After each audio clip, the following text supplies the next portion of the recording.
My daughter thought the reflection in the microwave door was just a blur. She thought 69 years of life had made my eyes cloudy and my mind weak. She was wrong. I saw the small blue vial tremble in her hand. I saw the clear liquid drip into my pumpkin soup. And when she turned her back to grab a spoon, I did the only thing a father who just paid off his child's $50,000 debt could do. I switched the bowls. You won't believe what happened next. But before I tell you how my own flesh and blood ended up on the floor gasping for air, let me know in the comments where you are watching from. Hit like and subscribe if you have ever had to teach an ungrateful family member a lesson they would never forget. The Chicago winter wind was howling against the kitchen window, rattling the frame, but the chill inside my house was far worse. I sat at the head of the mahogany dining table, a spot I had occupied for 40 years. My hands were folded on the tablecloth. To anyone looking, I was just Harold King, a retired chemistry professor, perhaps a bit slowed by age, perhaps a bit lonely since my wife passed. But my mind was as sharp as the scalpel I used to use in the lab. I was watching Rebecca, my only daughter. My pride and joy, or so I had told myself for 32 years. She was standing by the kitchen island, her back to me. The stainless steel microwave was mounted above the stove and the dark glass acted like a perfect mirror. She didn't know that. She was too busy trying to keep her hand steady. I watched her pull a small glass vial from her cardigan pocket. It wasn't a prescription bottle. It was unlabeled. The liquid inside was a pale, innocent blue. She uncorked it with a quick, jerky motion. I saw her hesitate for a fraction of a second. Just a fraction. I held my breath, hoping, praying to a God I hadn't spoken to in years, that she would stop, that she would remember the pony rides, that she would remember the college tuition I paid in full, that she would remember that just last week I wrote a check to American Express for $50,000 to clear the debt she and her husband Todd had racked up on designer clothes and vacations they couldn't afford. She didn't stop. She tipped the vial. 3 drops, 4, 5, into the steaming bowl of pumpkin soup, my favorite. She stirred it quickly, the metal spoon clinking softly against the ceramic. That sound, that soft clink, was the sound of my heart breaking. It was the sound of the final severing of the bond between father and daughter. She turned to the sink to rinse the spoon. This was it. I didn't stand up. I didn't scream. Years of handling volatile chemicals had taught me that panic causes explosions. Precision prevents them. I leaned forward. My movements were silent. I grabbed my bowl with my left hand and her bowl with my right. I slid them across the polished wood. The friction was soundless. Swap. It took 3 seconds. When she turned back around, drying her hands on a dish towel, I was sitting exactly as I had been. Hands folded. Eyes gazing vacantly at the snow piling up in the backyard. My heart was hammering against my ribs like a trapped bird, but my face was stone. Todd walked in then, my son-in-law. He was wearing that cheap cologne he insisted was imported. He rubbed his hands together, bringing a gust of cold air with him from the garage. "Smells great, Becca," he said, his voice too loud, too cheerful. He walked over to me and clapped a hand on my shoulder. It felt heavy like a shackle. "How are we feeling tonight, Harold?" Ready for some warm soup, I looked up at him. I saw the sheen of sweat on his upper lip. It was 68 degrees in the house. Why was he sweating? I knew why. Because he was a failed real estate agent with a gambling problem I wasn't supposed to know about. Because he was the one who had probably sourced that blue vial. "I am hungry, Todd," I said. My voice sounded raspy. "Good." I played the part. The old man. The mark. Rebecca brought the bowls over. She placed one in front of me. The clean one. She placed one in front of her empty seat. The poisoned one. "Sit, Dad," she said. Her voice was tight. "Eat while it is hot." She sat down across from me. Todd took the seat at the end. The triangle of betrayal. I picked up my spoon. I saw them both tense up. Todd stopped midway to pulling out his chair. Rebecca's eyes were locked on my hand. They were waiting. They were waiting for the old man to take his medicine. I dipped the spoon into the thick orange liquid. I brought it to my lips. I blew on it gently. I could feel their gaze burning into me. I took a sip. "Delicious," I said. I saw Todd exhale. His shoulders dropped 2 inches.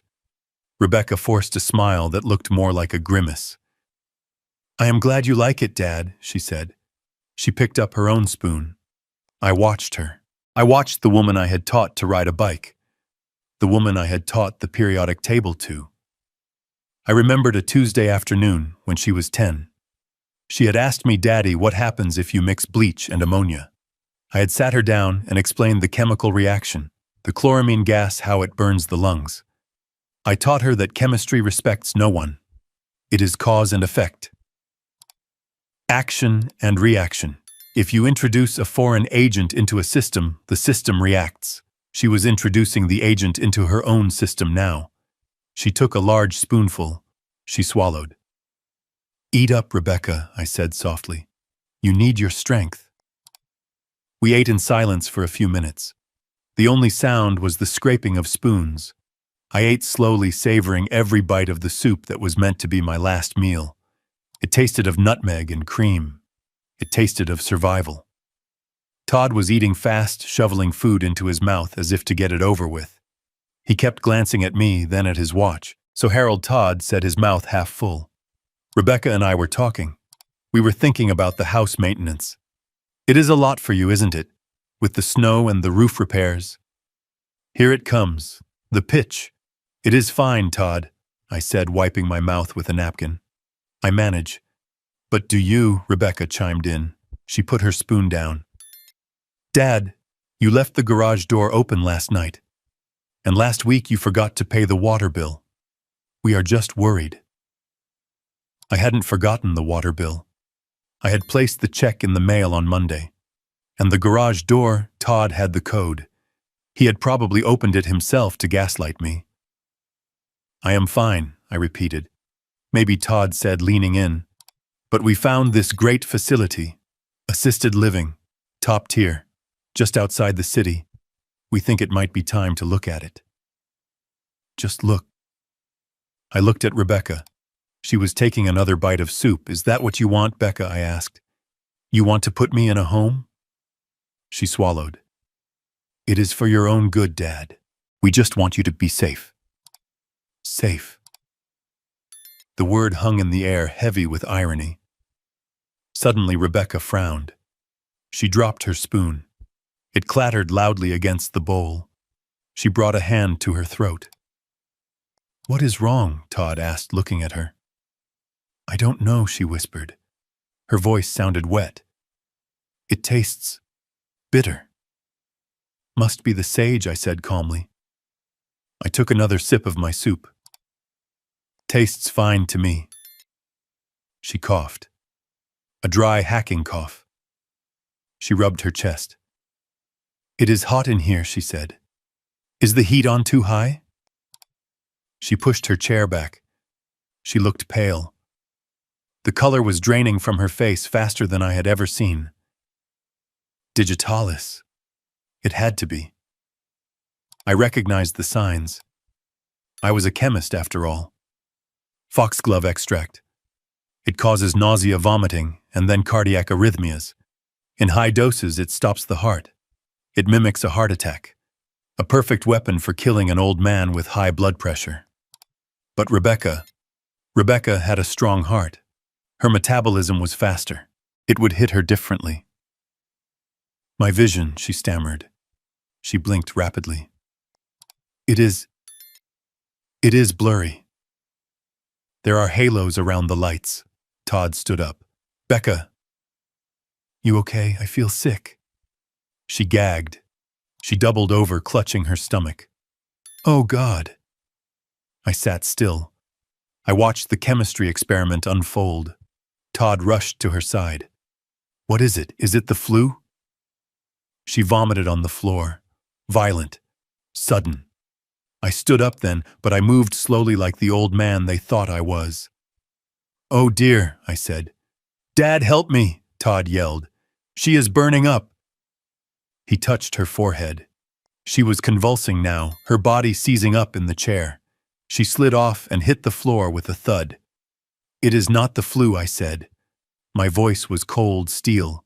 Todd looked at me, his eyes wide with panic. What? That looks like a reaction, I said. What did you put in the soup, Todd? He froze. For a second, the mask slipped. I saw the terror of a man caught in his own trap. We didn't... Nothing. What are you talking about? She is poisoned, Todd, I said. Call 911, unless you want her to die right here on the kitchen floor.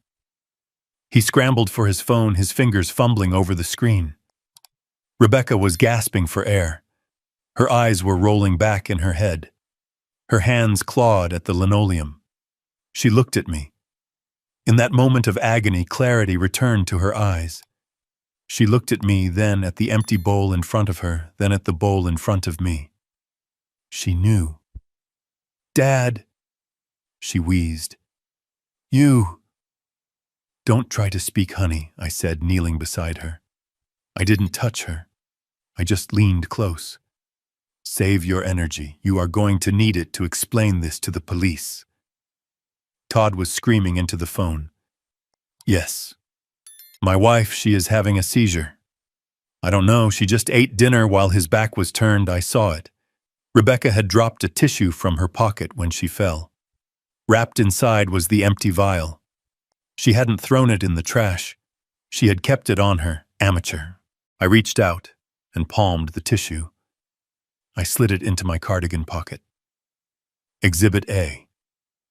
The sirens were audible in the distance within minutes. We lived close to the fire station. Todd was kneeling over her, crying now. Real tears, maybe. Or maybe tears for himself because he knew his plan had gone spectacularly wrong. She is going to be okay, right? Harold, she has to be okay. I stood up and looked down at them. The greedy daughter. The desperate husband. I don't know, Todd, I said. Depends on the dose. He snapped his head up. The dose, I didn't answer. I walked to the window and watched the red lights of the ambulance reflect against the snow. They were coming to save her. For now. But the real poison wasn't in the soup. It was in this house. And I had just started the process of flushing it out. The paramedics burst in. Chaos took over the kitchen. They loaded her onto the stretcher. Sir, are you coming? The paramedic asked Todd. Yes. Yes, of course. He looked at me. Dad, are you coming? I looked at the mess on the floor. The vomit. The spilled soup. I will follow in my car, I said. I need to get my coat. They rushed her out. The door slammed shut. The silence returned to the kitchen. I walked over to the sink. I picked up my bowl of soup. I poured the rest of it down the drain and turned on the disposal. The evidence of my survival disappeared with a whir. I reached into my pocket and pulled out the tissue with the vial. I held it up to the light. There was a single drop of blue liquid left at the bottom. I went to the hall closet, put on my heavy wool coat and my hat. I checked my reflection in the hallway mirror. I didn't look like a victim. I didn't look like a fragile old man. I looked like a man who had just declared war. I walked out into the cold Chicago night, the snow crunching under my boots. I wasn't just going to the hospital to check on my daughter. I was going to finish what they started. As I drove toward the hospital, the city lights blurring past my phone rang. It was my lawyer, Leonard Banks.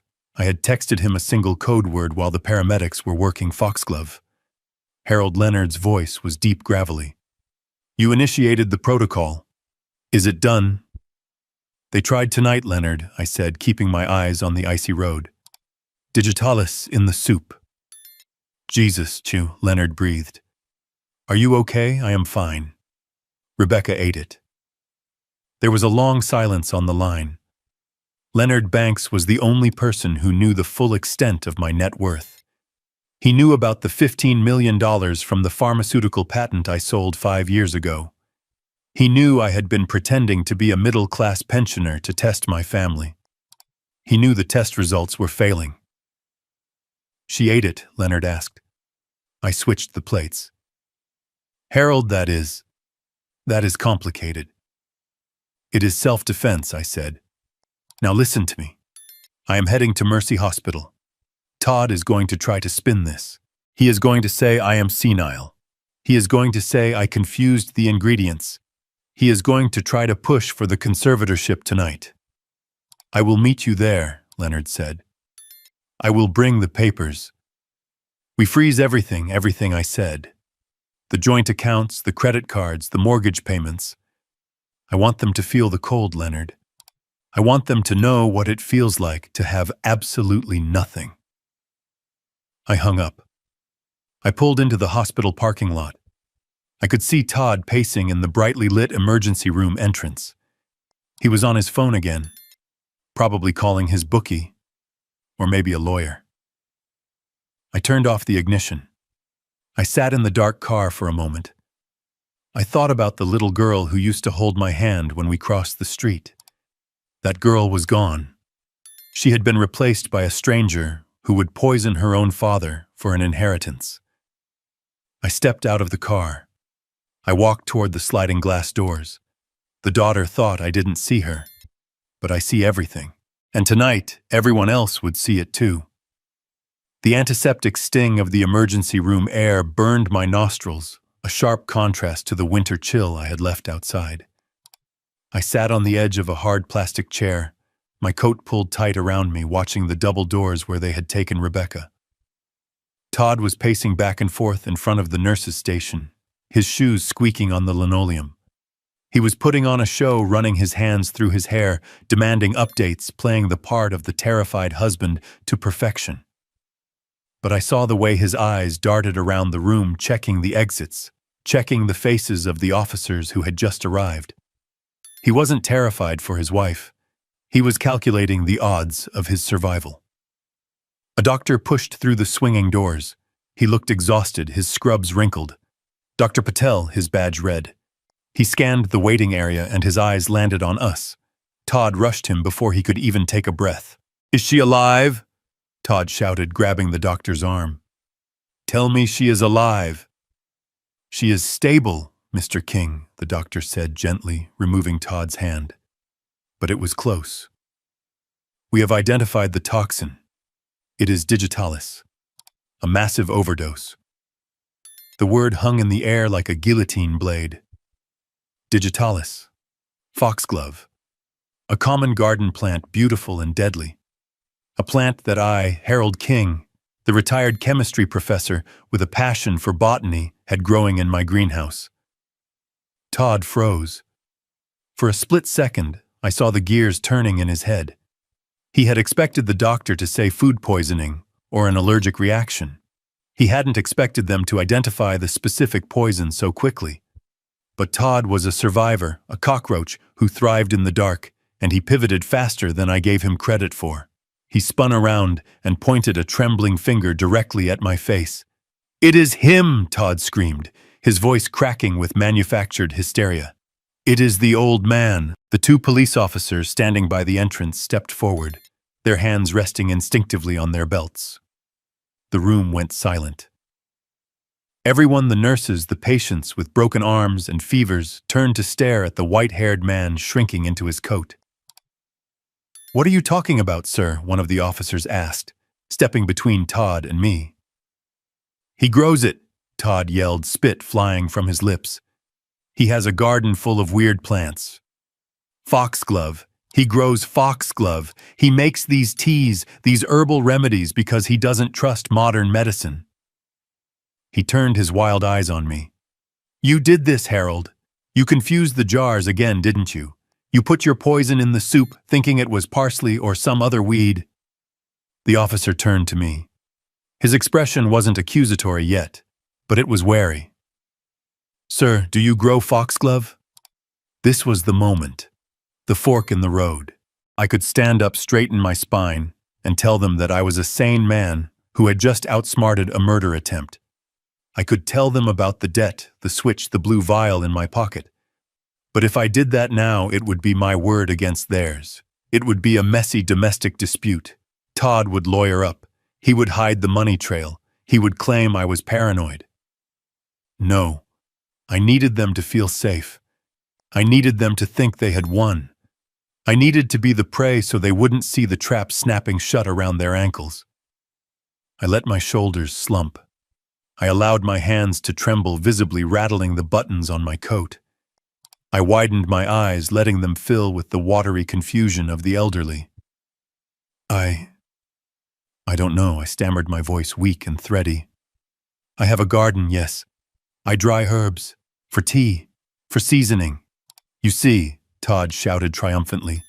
He admits it. He is losing it, officer. He has been forgetting things for months. Leaving the stove on, forgetting names, wandering off. I told him not to cook anymore. I told him it was dangerous. I looked down at my hands, playing the part of the shamed, confused father. I thought it was Basil, I whispered just loud enough for the officer to hear. The jars. They look so similar. My eyes aren't what they used to be. Oh God, did I hurt Becca? The officer's stance softened immediately. He didn't see a murderer. He saw a tragedy. He saw a senile old man who had made a terrible mistake. He looked at Todd with sympathy. It sounds like an accident, sir, the officer said. A terrible accident. An accident, Todd screeched, but I could see the relief washing over him. He had an out.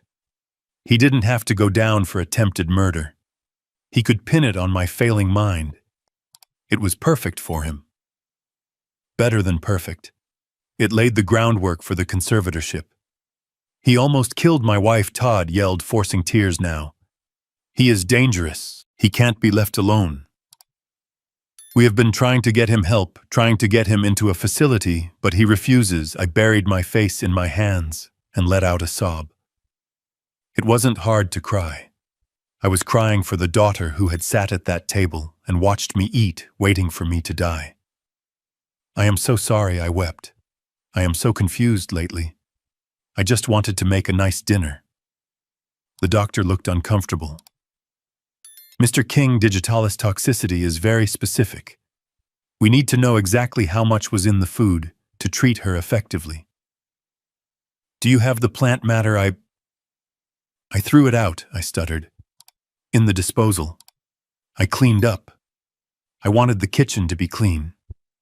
Todd shook his head, looking at the officers with a pleading expression. You see, he destroyed the evidence because he doesn't even realize what he did. We can't let him go back to that house alone. He is a danger to himself and everyone else. The officer nodded slowly. Sir, we might need to ask you some more questions, but for now... I need to sit down, I gasped, clutching my chest. I feel dizzy. Nurse, the officer called out. They ushered me into a wheelchair. As they wheeled me away from the waiting room, I looked back at Todd. He was wiping his face with a handkerchief, talking rapidly to the other officer. He looked devastated. But as the automatic doors slid shut between us, I saw it. A tiny momentary smirk. He thought he had done it. He thought he had turned a botched murder into the golden ticket to control my life and my millions. He didn't know that in my pocket, wrapped in a tissue, was the glass vial with his wife's fingerprints on it. He didn't know that while he was screaming about my memory, I was memorizing every word he said to use against him in court. He thought I was a senile old man losing his grip on reality. He had no idea he was staring into the eyes of a chemist who was just waiting for the reaction to reach its boiling point. I let them wheel me into an examination room. I let them check my vitals, and I waited for the darkness to settle so I could make my next move. The game had changed, and Todd had just played his hand perfectly into mine. The nurse left me alone in the examination room, closing the door with a soft click that sounded like a starting pistol. She had told me to wait for the doctor, offering me a warm blanket and a sympathetic smile reserved for the confused and the elderly. As soon as the latch clicked, the tremor in my hands vanished. My spine straightened, shedding the weight of 20 years. I wasn't the frail old man trembling in a wheelchair anymore. I was the man who had negotiated with pharmaceutical giants and walked away with a fortune. I stood up and moved to the door, pressing my ear against the cold wood. I could hear the chaotic rhythm of the emergency room outside, the squeak of rubber soles, the rhythmic beeping of monitors, the low murmur of anxious families. Todd would be out there, probably pacing, probably rehearsing his lines about my dementia, or maybe calling his creditors to promise them that the payout was imminent. He had no idea that the clock was already ticking down on his own life, not mine. I opened the door a crack. The coast was clear. I slipped out and walked briskly down the hallway, my steps silent and sure. I ducked into the single-occupancy restroom near the nurse's station and locked the door behind me. The fluorescent lights buzzed overhead, casting a harsh clinical glare on the white tiles. I turned on the faucet, letting the water run to mask my voice, a habit from years of conducting business in places where walls had ears. I pulled my phone from my inner coat pocket. It wasn't the jitterbug phone Todd insisted I use. It was a sleek, encrypted smartphone that contained the keys to a kingdom my family didn't even know existed. I dialed a number I had memorized a decade ago. It rang once. Leonard Banks answered immediately. He didn't say hello. He simply said, "Status." They took the bait. "Leonard," I said, my voice low and steady, staring at my reflection in the mirror. The old man in the glass looked tired, his eyes rimmed with red, but the man behind the eyes was cold and calculating. Todd is spinning the narrative. He is accusing me of senility. He is claiming I confused the foxglove with herbs. He is laying the groundwork for an emergency guardianship hearing. "Good," Leonard replied, the rustle of papers audible in the background. That was the projection. If they file for guardianship, they open themselves up to discovery. We can subpoena their financial records to prove motive. "Exactly," I said. "But we need to accelerate the pressure. They are desperate, Leonard. Todd has bookies breathing down his neck. He needs liquidity fast. That is why they rushed the poisoning. If they think they have won, if they think I am about to be locked away, they will try to drain the accounts immediately." "Let them try," Leonard scoffed. "They think they are robbing a piggy bank. They don't realize they are trying to break into Fort Knox." "That brings me to the reason for this call," I said, leaning closer to the mirror. "It is time to drop the curtain. For 40 years, I let them believe I was just a high school chemistry teacher with a modest pension and a paid-off house. I let them think my savings were the result of coupon clipping and frugality. I never told them about the patent. I never told them about the nights I spent in the garage lab synthesizing the hydrophobic polymer coating that is now used on every surgical instrument in the country. I never told them I sold the rights 15 years ago for $12 million. I kept it a secret because I wanted to know if they loved me or if they loved my wallet. Tonight, I got my answer. "Execute Protocol Shield," I ordered. There was a pause on the line, a heavy silence that carried the weight of total financial warfare. Protocol Shield was the nuclear option. We had designed it years ago, a contingency plan for a worst-case scenario I had prayed I would never have to use. "Are you sure?" Harold Leonard asked, his voice losing its professional edge for a moment. "Once we do this, there is no going back. It freezes everything. The joint checking account you share with Rebecca, the credit cards you authorized for Todd, the mortgage payments on their house that you secretly subsidize, the monthly stipends. Everything goes dark." "I am sure," I said, my voice hard. "They tried to kill me, Leonard. They watched me eat poison and smiled. I want every card they swiped to be declined. I want every ATM to spit their cards back out. I want their phones to light up with foreclosure warnings. I want them to feel the walls closing in. I want them to feel exactly as helpless as they wanted me to be. Understood, Leonard said. I am initiating the lockdown now. By the time you walk out of that bathroom, they will be destitute. The only money they will have is the change in their pockets. And Leonard, I added, watching a drop of water fall from the faucet. Flag the accounts for fraud. If they try to access anything, I want the bank to notify the police. Make it look like an automated security response. I want them paranoid. I want them turning on each other. Consider it done, Leonard said. Stay in character, Harold. The next 24 hours are going to be volatile. I hung up the phone and slipped it back into my pocket. I looked at the mirror one last time. I ruffled my hair, making it look unkempt. I slumped my shoulders, curving my spine back into the shape of a defeated old man.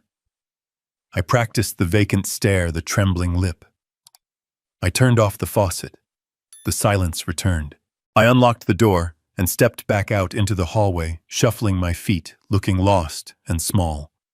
Inside, the chemist was mixing the final ingredients for an explosion, but outside, I was just a confused father looking for his room. I walked back toward the examination area, ready for the next act, knowing that miles away in a server room, my real power was just coming online, and my family was about to learn that the man they tried to bury was the only thing keeping them afloat.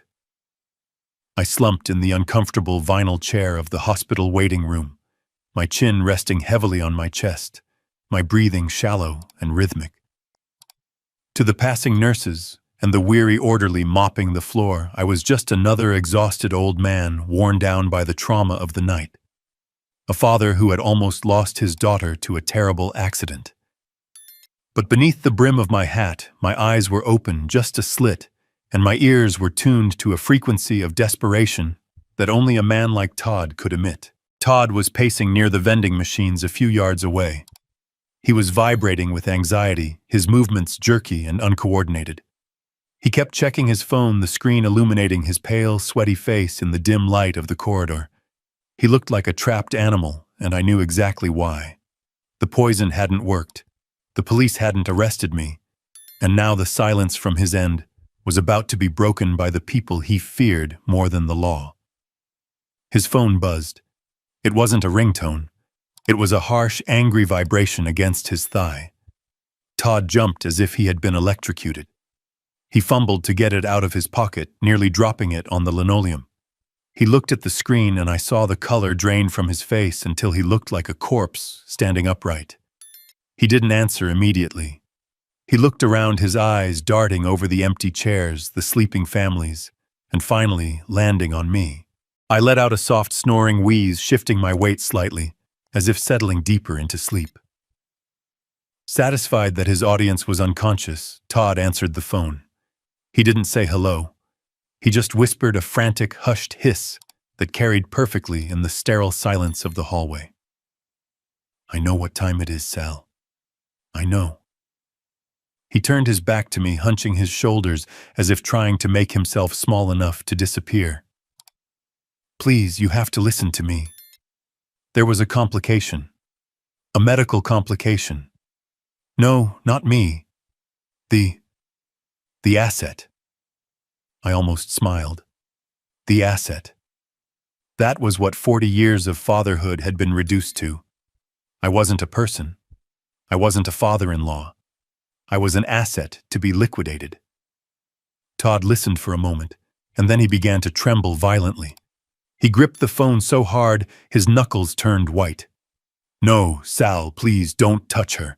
She is in the hospital right now. We are at mercy. He listened again. 500. Yes, 500,000. I know the number. I swear to you, Sal, it is coming. It is locked up in probate. Well, it was supposed to be probate. There was a long pause. Todd reached up and touched his left hand, running his thumb over his ring finger. 7 days, Sal. That is not enough time to... He stopped. He was listening to a description of violence that I could only imagine, but Todd's reaction told me everything I needed to know. He pulled his hand away from his face as if it had been burned. Okay. Okay, 7 days. Or the finger. I understand. I will get it. I swear on my mother's life I will get it. Just don't come here. He hung up. He stood there for a long moment, staring at the vending machine, his chest heaving. $500,000. $500,000. That was the price of my life. That was the debt he had accrued gambling on futures he didn't understand, and horses that didn't run fast enough. I had known he was bad with money. I had bailed him out of a $50,000 hole just last week, but I hadn't realized he was digging a grave that deep. Todd wiped his face with his sleeve, took a deep, shuddering breath, and turned toward the recovery rooms. He needed to talk to his partner in crime.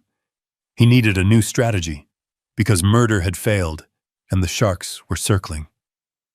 I waited until he pushed through the double doors leading to the patient rooms. I counted to 10. Then I stood up. My joints popped a genuine sound of age, but my movement was fluid. I followed him. I moved down the hallway, sticking to the shadows, my footsteps silent. I saw him slip into room 304. The door didn't click shut. It stayed ajar just a fraction of an inch. I pressed my back against the wall next to the doorframe, closing my eyes, focusing everything on the voices inside. Rebecca was awake. Her voice was raspy, weak, stripped of the sugar-coated veneer she usually used with me. "You look like hell, Todd," she said. "Sal called," Todd whispered. The panic was back in his voice, raw and unfiltered. "He gave us a week." 7 days, Becca. Or he starts sending pieces of me in the mail. Rebecca let out a low groan. I hate him. I hate that old man. Why isn't he dead, Todd? I put enough digitalis in that soup to kill a horse. He ate it. I watched him eat it. He must have a stomach like a goat, Todd spat. Or maybe the dosage was wrong. It doesn't matter now. Plan A is dead. The police are already asking questions about the garden. If we try anything physical again, they will be watching. So what do we do? Rebecca asked, her voice rising in hysteria. We can't wait for him to die of natural causes. We don't have years. We have a week. Todd paced the small room. I could hear his shoes squeaking. We pivot, he said. We go to Plan B. We force the issue. Plan B, Rebecca asked. You mean the home? No, not just a home, Todd said, his voice dropping lower, becoming more sinister. A conservatorship. Total legal control. We don't need him dead to get the money, Becca. We just need him declared incompetent. But the doctor... Dr. Patel said he seemed lucid, Rebecca argued. Dr. Patel doesn't know him, Todd countered. Look at what happened tonight. He poisoned his own daughter because he confused parsley with foxglove. That is what the police report is going to say. That is the narrative. He is dangerous. He is senile. He is a threat to himself and others. I held my breath. They were rewriting reality. They were taking my survival and turning it into a weapon against me. We file for emergency guardianship tomorrow morning. Todd continued the plan forming rapidly in his desperate mind. We get a court order. We freeze his assets. Once we have power of attorney, we can liquidate the house. We can access the retirement accounts. We can pay Sal. But what if he fights it? Rebecca asked. He can be stubborn. Let him fight. Todd scoffed. Who is the judge going to believe, a loving daughter recovering from poison in a hospital bed, or a confused old man who keeps poisonous plants in his kitchen? We act concerned. We act heartbroken. We tell the judge we are doing this to protect him. We put him in that facility upstate, Rebecca said. The secure one. The one with the high walls.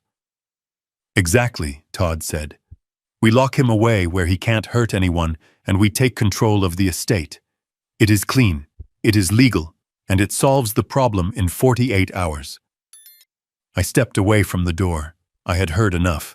My blood was running cold, not from fear, but from an icy, crystalline rage.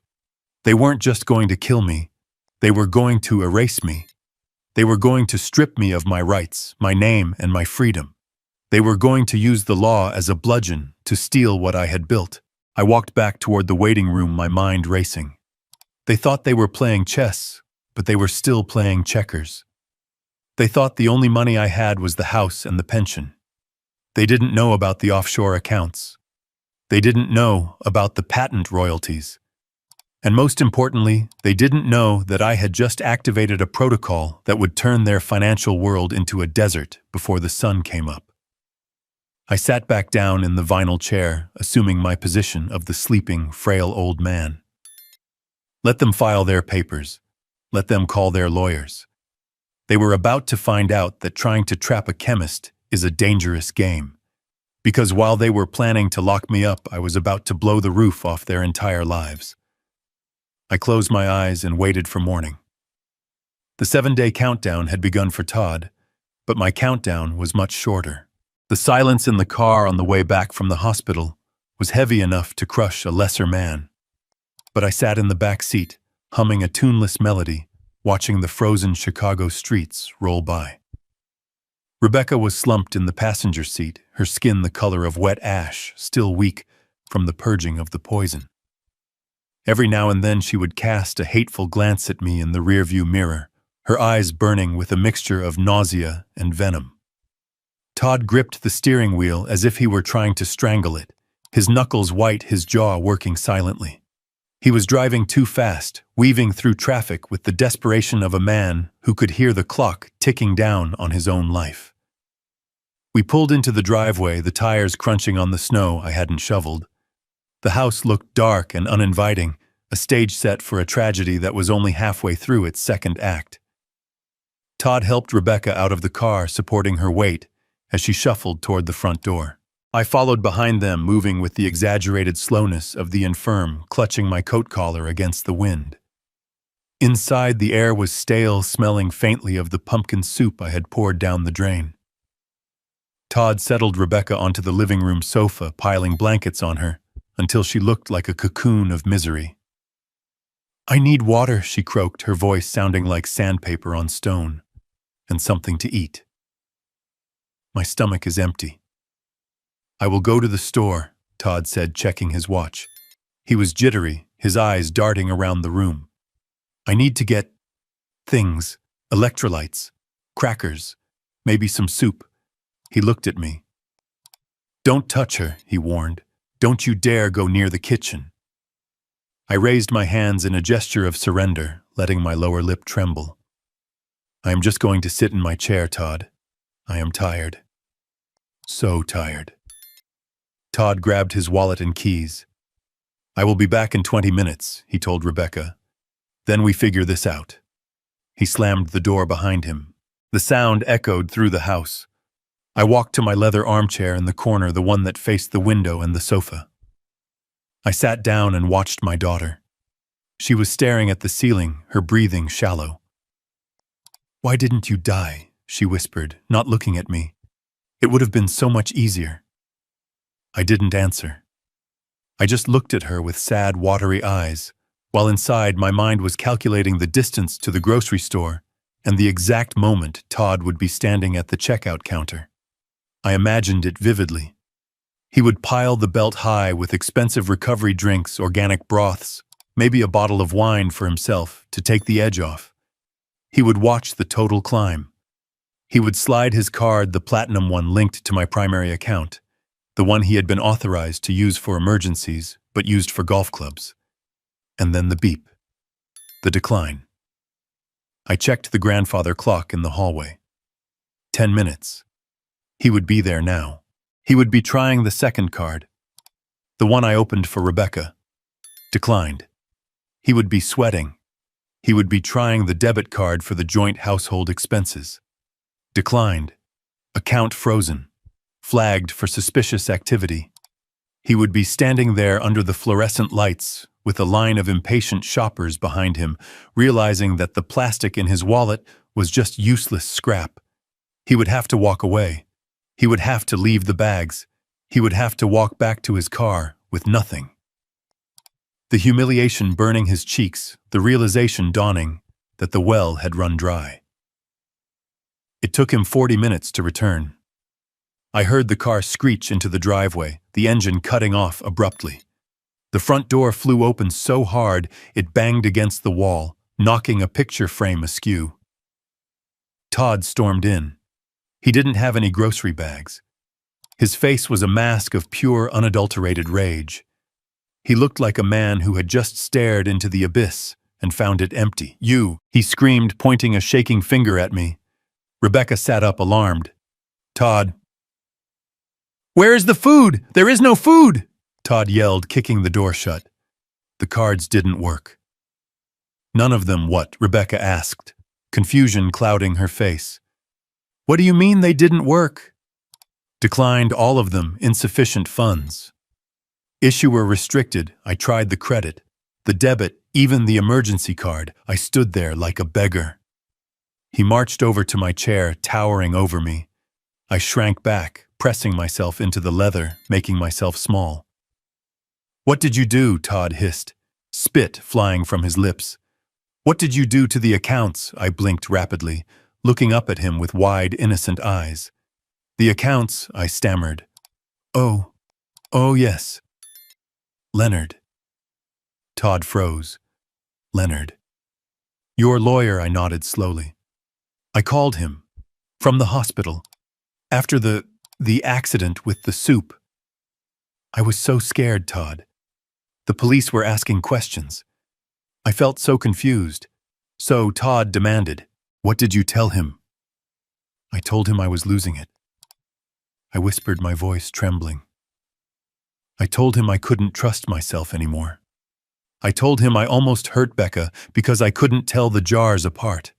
I told him I needed protection. "Protection?" Rebecca asked, her voice rising. "Yes," I said. Leonard said, "He said that if I am becoming senile, I am vulnerable. He said scammers target old people like me. He said I needed to lock everything down. Protocol Shield, he called it." Todd looked as if he had been punched in the gut. "Protocol Shield? What the hell is that?" I shrugged helplessly. "I don't know the legal terms, Todd. He said he was freezing everything. To protect me. He said until a judge reviews my case, nobody can spend a penny. Not even me. He said if I want to buy a pack of gum, I need a court order." The silence that followed was absolute. It was the silence of a bomb that had just detonated, leaving nothing but ringing ears and dust. "You froze the money," Todd whispered, his voice trembling with horror. "All of it." "To keep us safe," I said, smiling weakly. "So I don't get scammed. Leonard said it was the responsible thing to do." "You idiot," Todd screamed, grabbing his hair with both hands. "You senile old fool. Do you have any idea what you have done?" I did what was best," I said, my voice wavering. Leonard said. "To hell with Leonard," Todd roared. He spun around and kicked the coffee table, sending magazines flying. "We need that money. We need it now." "Why?" I asked innocently. "We have food in the pantry. We have a roof. Why do we need money right now, Todd?" He couldn't tell me. He couldn't tell me about Sal and the fingers and the 7-day deadline. He just stood there, panting, his eyes wild. Rebecca struggled to stand up. "Dad, call him back. Call Leonard. Tell him to unlock it. Tell him it was a mistake." "I can't," I said sadly. "He said it is a legal process now. Once the protocol is active, it takes weeks to reverse. He said it is for my own good." "Weeks," Todd choked. "We don't have weeks." He looked at Rebecca. Panic was setting in, cold and hard. They were realizing that the trap they had built for me had just snapped shut on their own legs. They had wanted a conservatorship. They had wanted to prove I was incompetent. Well, I had just given them exactly what they wanted.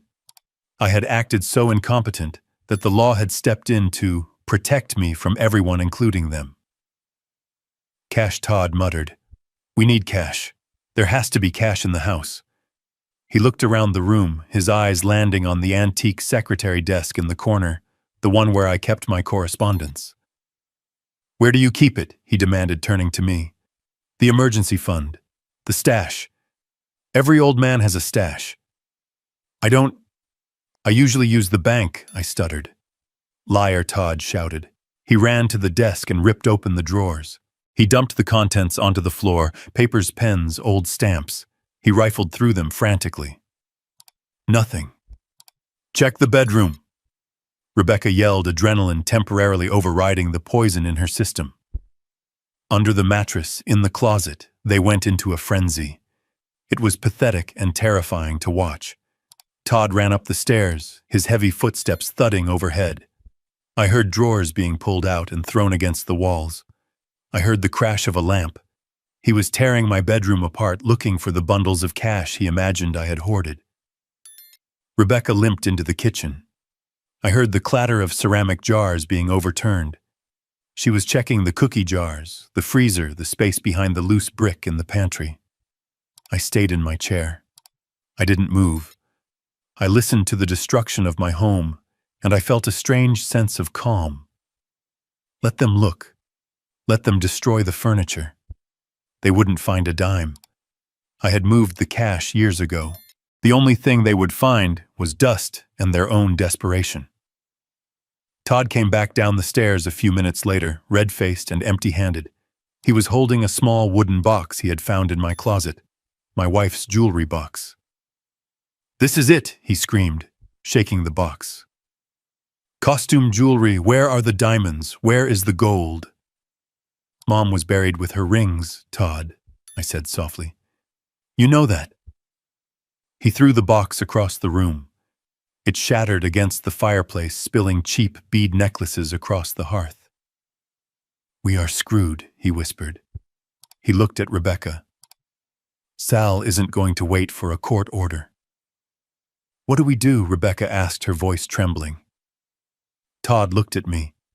His eyes were dark, filled with a malice that had moved beyond greed into something primal. "Survival. We accelerate," he said. "We don't wait for the hearing. We get him committed now. Tonight." "But the lawyer," Rebecca started. "Forget the lawyer," Todd snapped. "We find a doctor who will sign the paper for cash. We get him locked up in a psych ward. Once he is in, we become his legal guardians by default. We can override the lawyer. We can force the bank to open the accounts." He walked over to me, leaning down until his face was inches from mine. I could smell the sour fear on his breath. "You are sick, Harold," he said, his voice low and menacing. "You are very, very sick. You are seeing things. You are hurting people. And we are going to get you the help you need, even if we have to drag you there." I looked back at him, blinking tears into my eyes, pretending to be the terrified old man. But inside I was smiling. They were desperate. They were reckless. And they were about to make the mistake that would put them in prison forever. "Okay, Todd," I whispered. "Whatever you say." "Good," he said, straightening up. He pulled out his phone. "I know a guy, Dr. Evans. He lost his license, but he still has a prescription pad. He will be here in an hour." He walked into the kitchen to make the call. Rebecca slumped back onto the sofa, watching me with cold, dead eyes. I sat back and waited. Let them bring their fake doctor. Let them try to drag me away. I had one more card to play, and it was hidden in the chemical compound I had painted on the safe upstairs just before I left for the hospital. The game was entering the endgame, and they didn't even know they were already in checkmate. The heat in the house was suffocating, a physical weight that pressed against my chest and made the air thick and difficult to breathe. Sweat trickled down my back, soaking into my shirt, but when I looked across the living room, Todd was wearing a heavy wool sweater and rubbing his arms as if he were standing in a blizzard.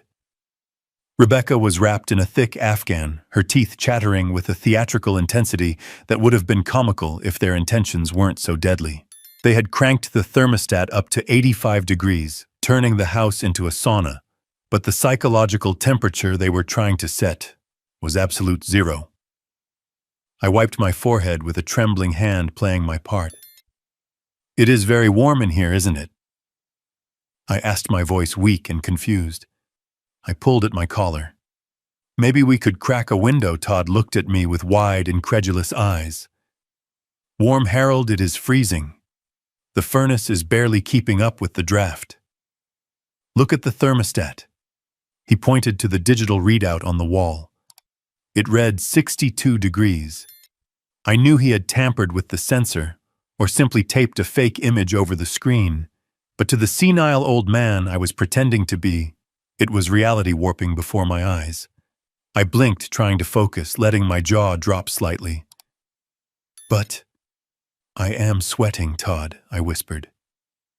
"That is hypothermia," Dad Rebecca said from the couch, her voice dripping with fake concern. "When you get too cold, your body gets confused. It is called paradoxical undressing. You think you are hot, but you are actually freezing to death. Put your coat on, please." She held out my heavy winter coat. I stared at it. The room was spinning with heat. Putting that coat on would be torture. But if I refused, I was belligerent.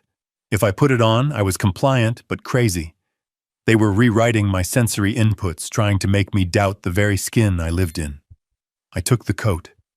I put it on. The heat became unbearable instantly. I felt dizzy, my pulse hammering in my ears. "There," Todd said, smiling tightly. "Better. You look pale, Harold. You are shaking."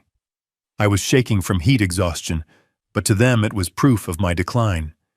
I sat in my chair, trapped in layers of wool, while they watched me with the cold, predatory patience of vultures waiting for the animal to stop kicking. The afternoon blurred into a series of orchestrated, maddening events. I placed my reading glasses on the side table to rub my eyes. I closed them for 10 seconds. When I reached out, the glasses were gone. I patted the table. I looked at the floor. Nothing. "What are you looking for?" Todd asked, not looking up from his phone. "My glasses," I mumbled. I just set them down. Right here." "You haven't had your glasses all day," Harold Todd said casually. "You left them in the bathroom this morning. Remember, you said they were hurting your nose." I stared at the empty table. I knew I had just taken them off. I could still feel the phantom weight of the frames on my nose. But the table was bare. I could have sworn," I stammered. Todd sighed, a long, loud exhalation of frustration. He stood up and walked into the kitchen. A moment later, he called out, "Harold, come look at this." I hauled myself up, the heavy coat weighing me down, and shuffled into the kitchen. Todd was standing by the open refrigerator. He pointed to the middle shelf right next to the milk carton. My glasses were sitting there, frosted over with cold. "Why did you put your glasses in the fridge?" Harold Todd asked, his voice gentle, patronizing. "Were you trying to cool them down?" I stared at the glasses. It was clumsy. It was obvious. But it was effective. I don't remember doing that," I whispered. "That is the problem," Dad Rebecca said, appearing in the doorway. "You don't remember anything anymore. You are dangerous. What if you put the car keys in the microwave? What if you put the cat in the oven?" "We don't have a cat," I said automatically. "Not anymore," Todd said darkly. "Not since you let it out last winter. We never had a cat. Never." But in that moment, with the heat pressing in and my glasses sitting in the fridge, the edges of my reality felt soft, malleable. This was gaslighting in its purest, most brutal form. They weren't just lying to me. They were dismantling my history brick by brick. They wanted me to break. They wanted me to scream, to lash out, to give them the excuse to call Dr. Evans and say, "He is having an episode. Come get him." I lowered my head. I grabbed the cold glasses. I am tired," I said. "I think I will go to my room." "Good idea," Todd said. "Get some rest. You need it." I climbed the stairs, my legs heavy. I went into my bedroom and closed the door. It didn't lock.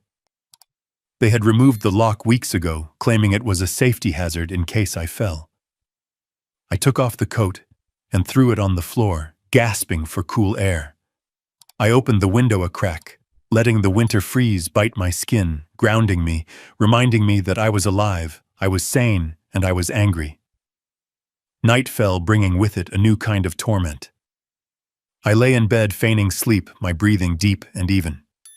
I heard the floorboards creak in the hallway. The door handle turned slowly. They came in like ghosts. I kept my eyes closed, my body relaxed, but my senses were on high alert. I could smell Todd's stale sweat and the cloying scent of Rebecca's lotion. They stood over the bed, looking down at me. "He is out," Todd whispered. "Look at him," Rebecca hissed. "He looks so peaceful, while our lives are falling apart." They leaned closer. I felt their breath on my face. "You are crazy, old man," Todd whispered, his voice a low rhythmic chant right in my ear. "You are losing your mind. You don't know where you are. You belong in a hospital, a nice padded room. You are sick." Rebecca joined in, whispering in the other ear. "You are a burden. Everyone is laughing at you. You tried to kill your daughter. You are a monster. They were trying to reprogram my subconscious. It was a crude technique, but relentless. They did this for 10 minutes, a stream of poisonous suggestions meant to seep into my dreams and rot my confidence from the inside out. Finally, they pulled away. "Check the safe again," Todd whispered.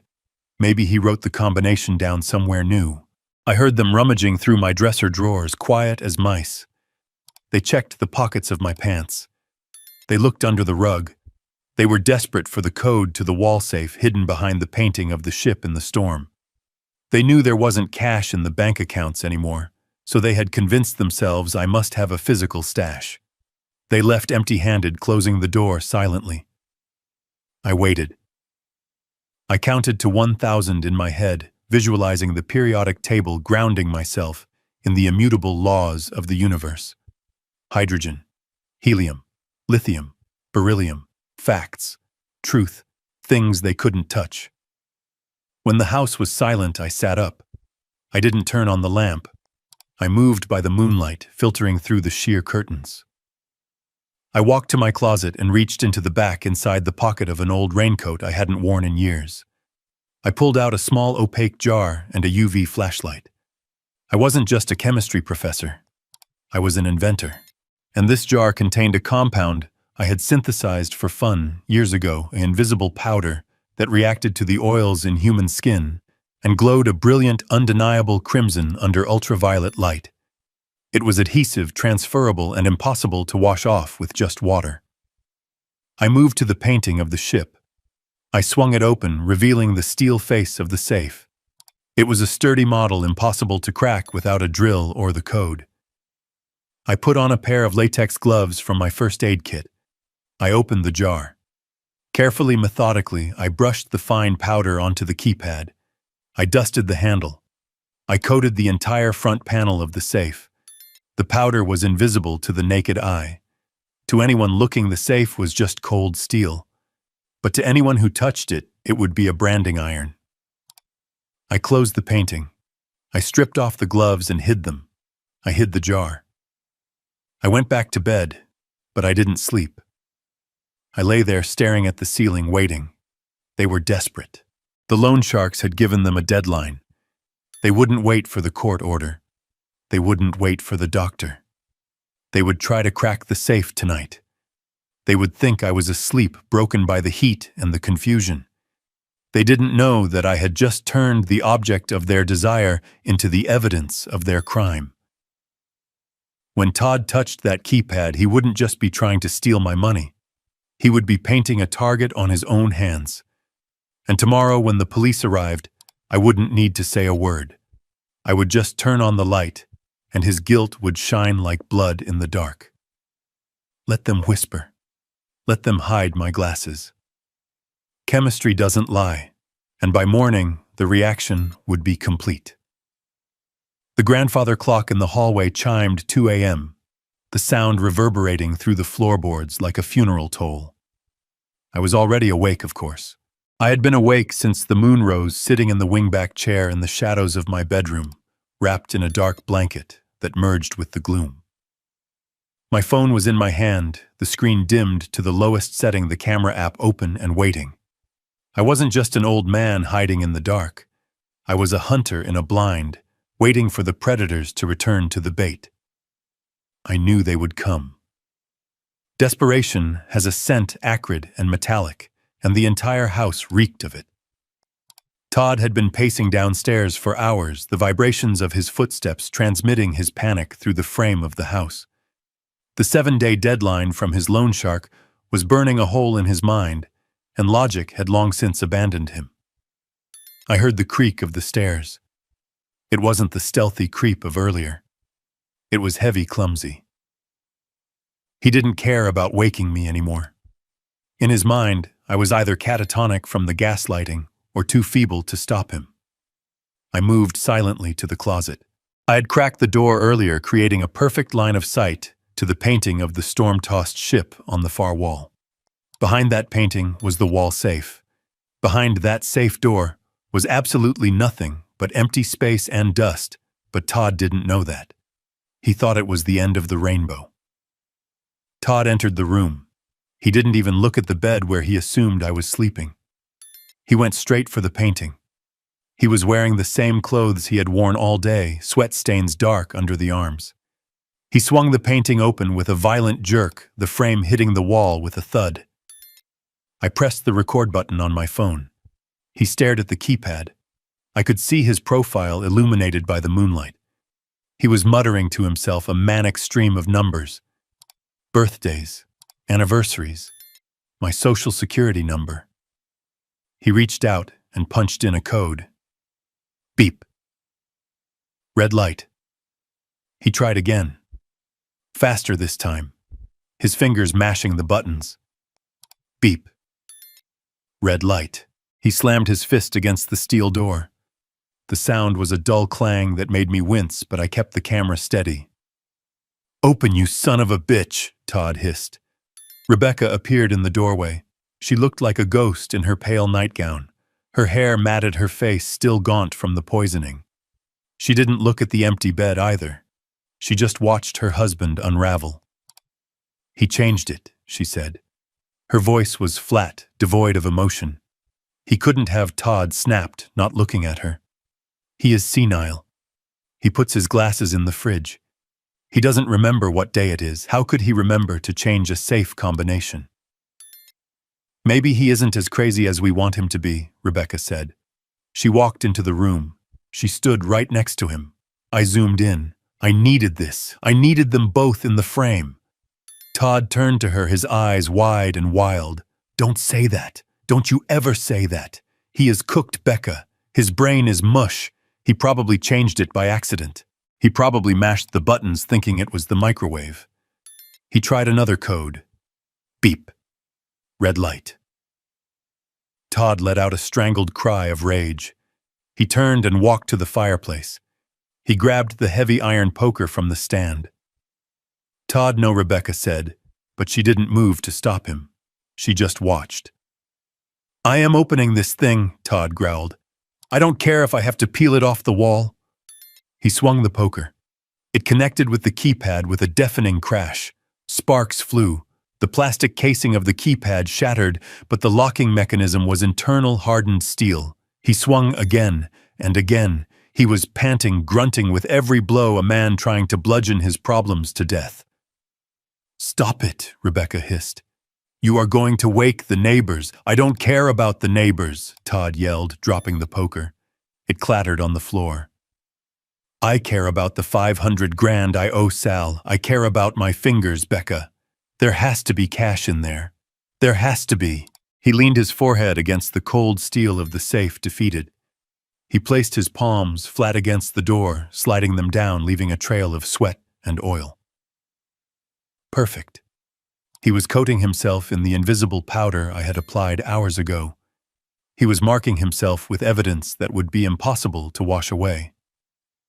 Rebecca stepped closer. She placed a hand on his back. It was a gesture that should have been comforting, but there was no warmth in it. "We should have used more," she whispered. I held my breath. This was it. The camera was rolling. The audio was crisp.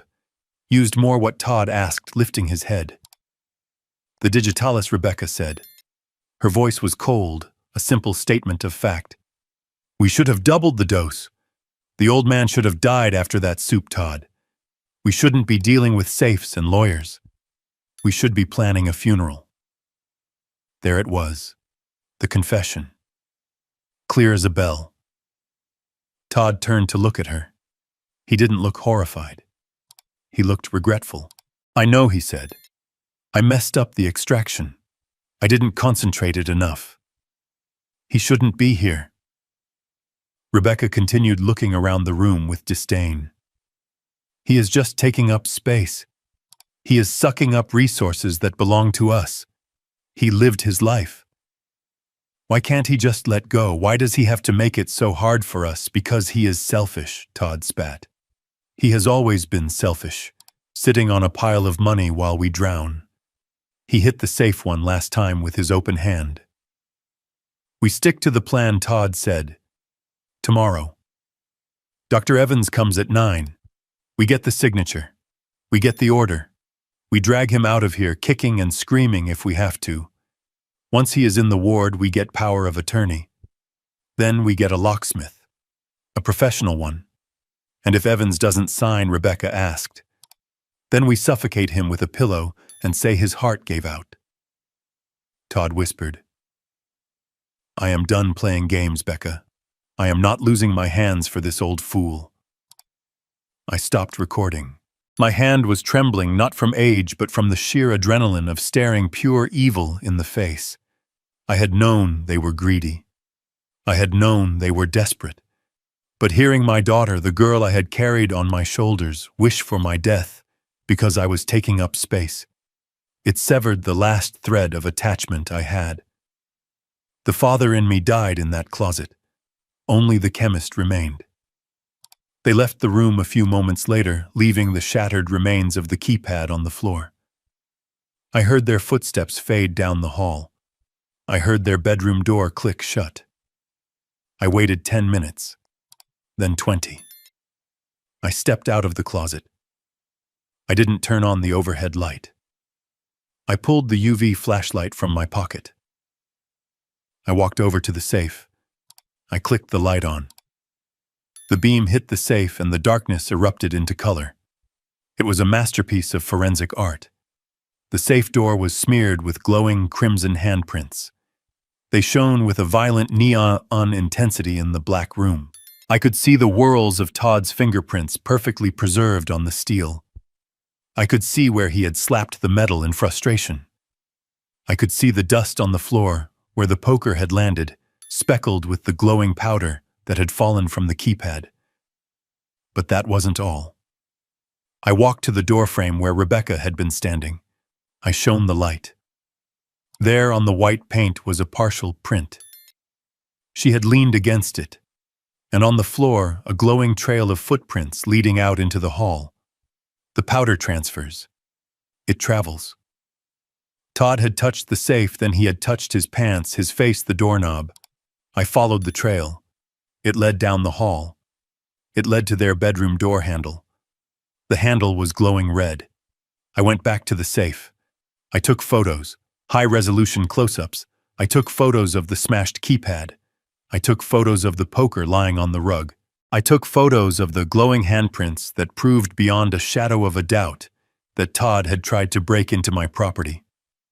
I had the audio confession of attempted murder and conspiracy to commit murder. I had the video of the violent attempted robbery. And now I had the physical evidence that linked them to the scene, glowing like the fires of hell they were about to walk into. I turned off the UV light. The room plunged back into darkness. I went back to the closet and retrieved a small travel bag I had packed days ago, hidden behind my winter coats. I checked the contents, my passport, the hard drive with the backups of my accounts, the original patent documents, and the file on Dr. Evans that Leonard had compiled. I wasn't going to wait for morning. I wasn't going to wait for Dr. Evans and his syringe. They planned to ambush me at 9 a.m. They planned to drag me away. They were going to find an empty bed. I walked to the window and looked out at the snow-covered street.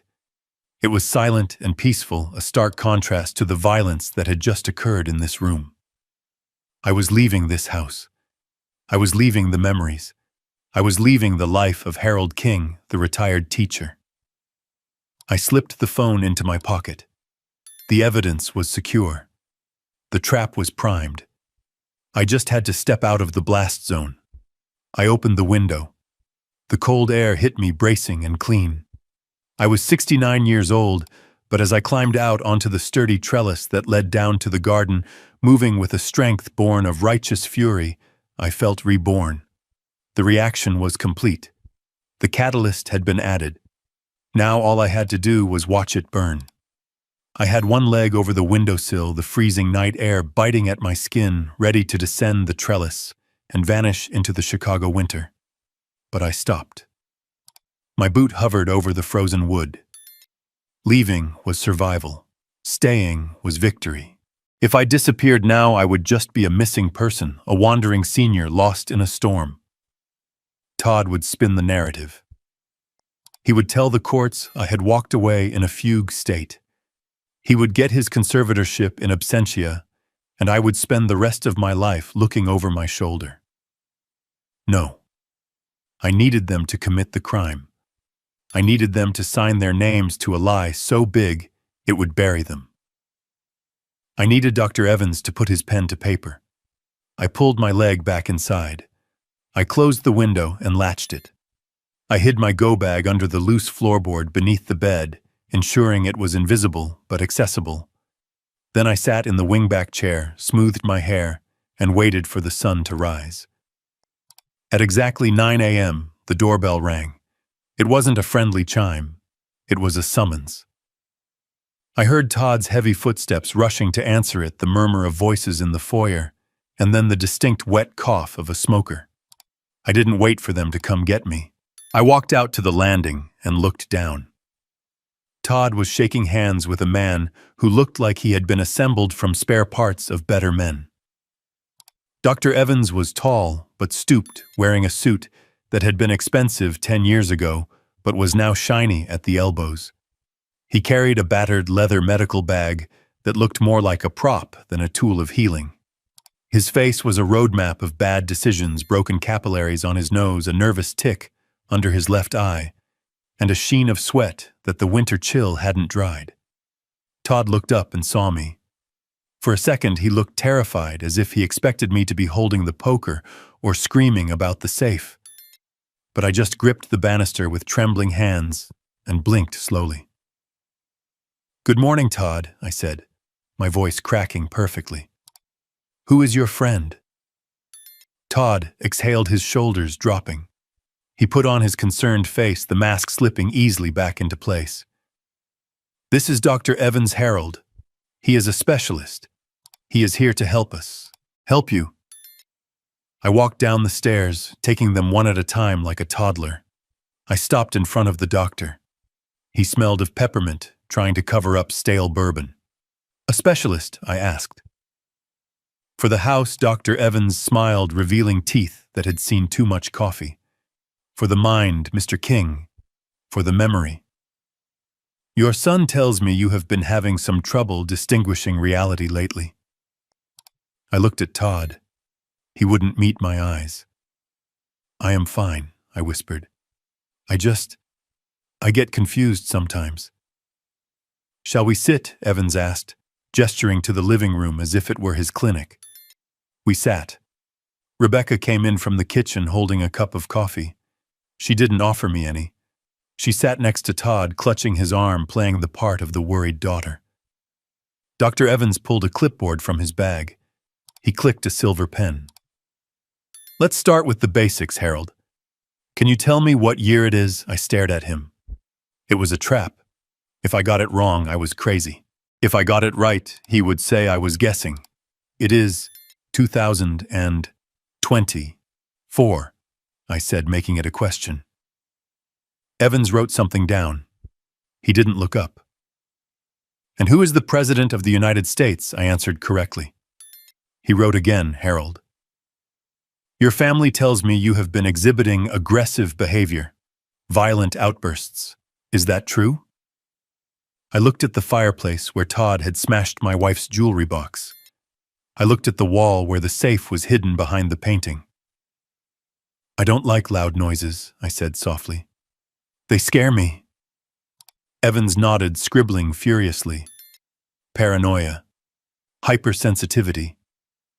"And the incident with the soup," Evans asked, his eyes drilling into mine.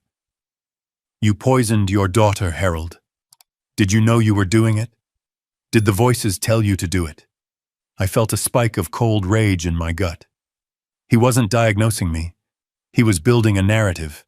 He was feeding me the lines he wanted me to say. "I thought it was parsley," I mumbled, looking at my hands. Dr. Evans stopped writing. He leaned forward.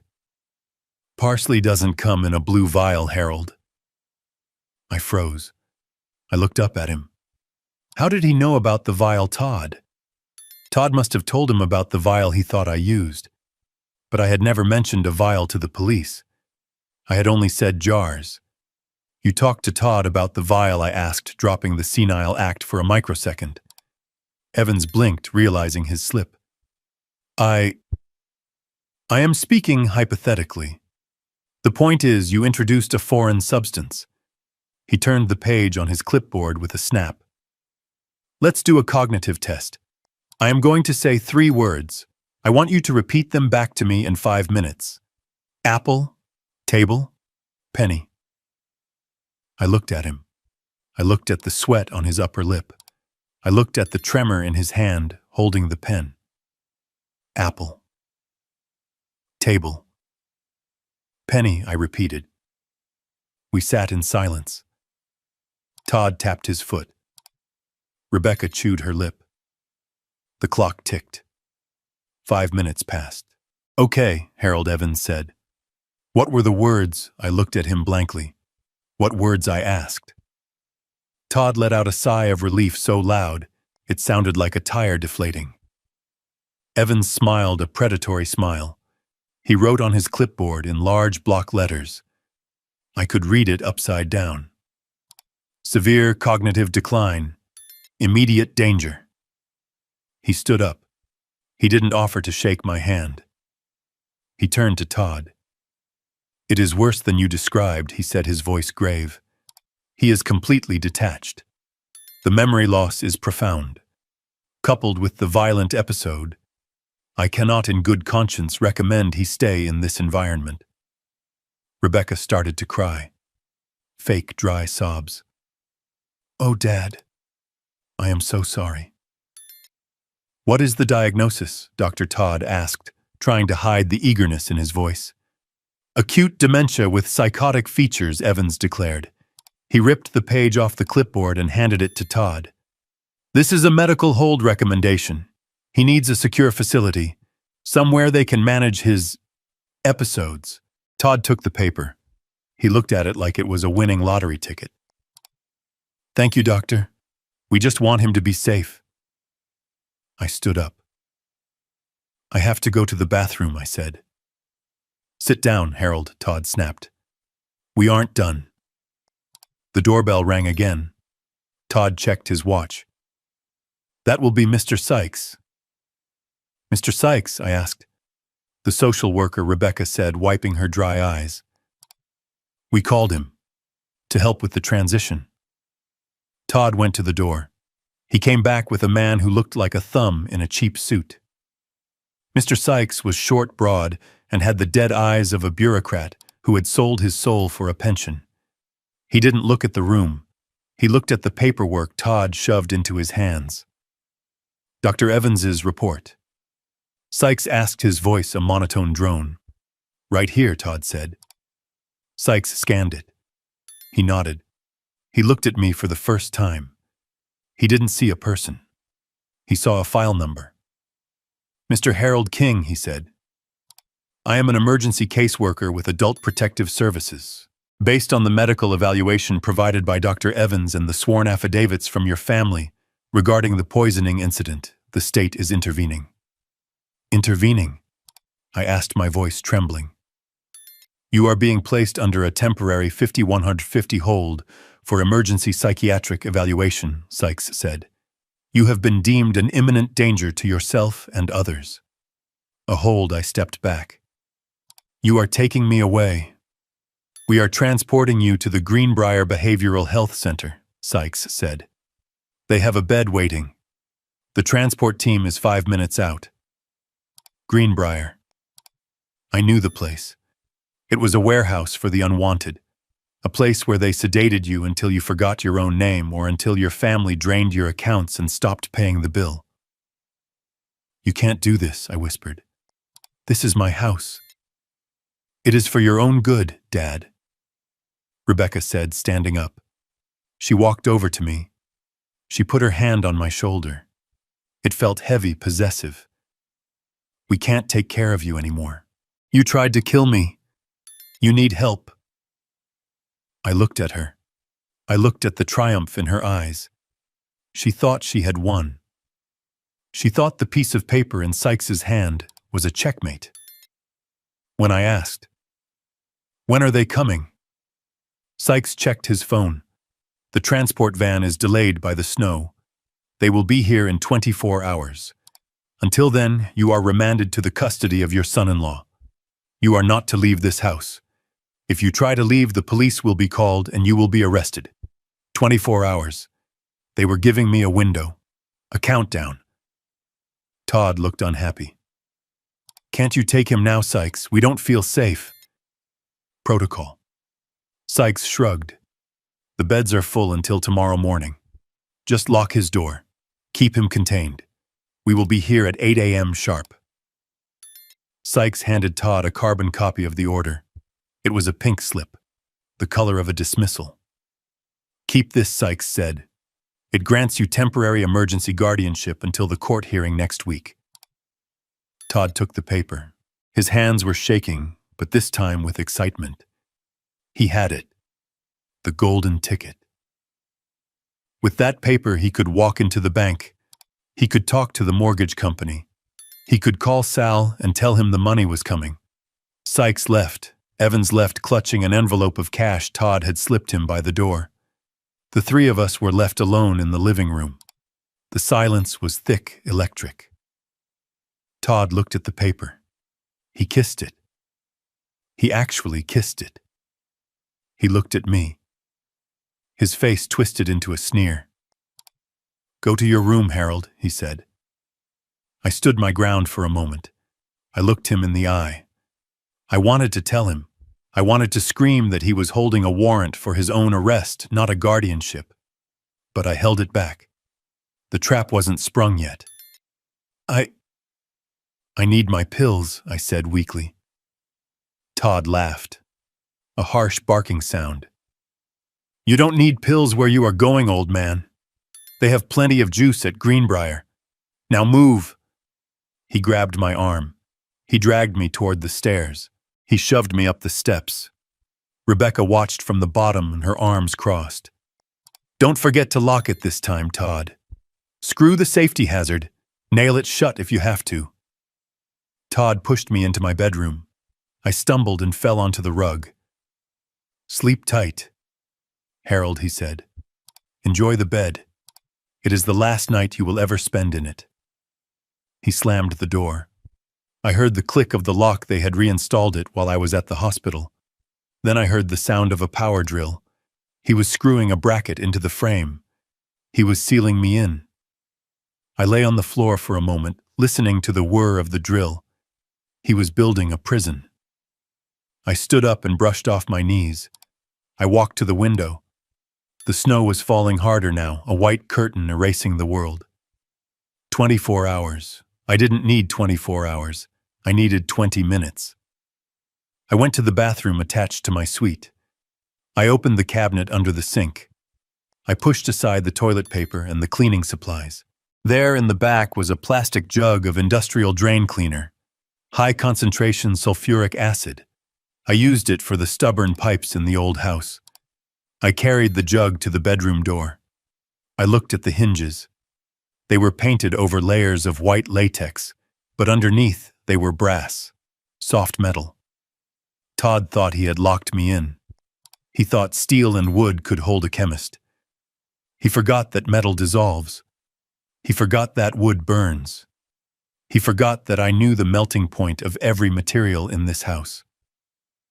I poured a small amount of the acid into a glass cup. I pulled a pipette from my go bag. I wasn't going to Greenbrier. I was going to the bank.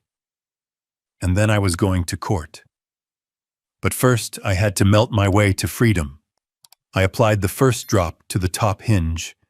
It hissed. A wisp of acrid smoke rose up.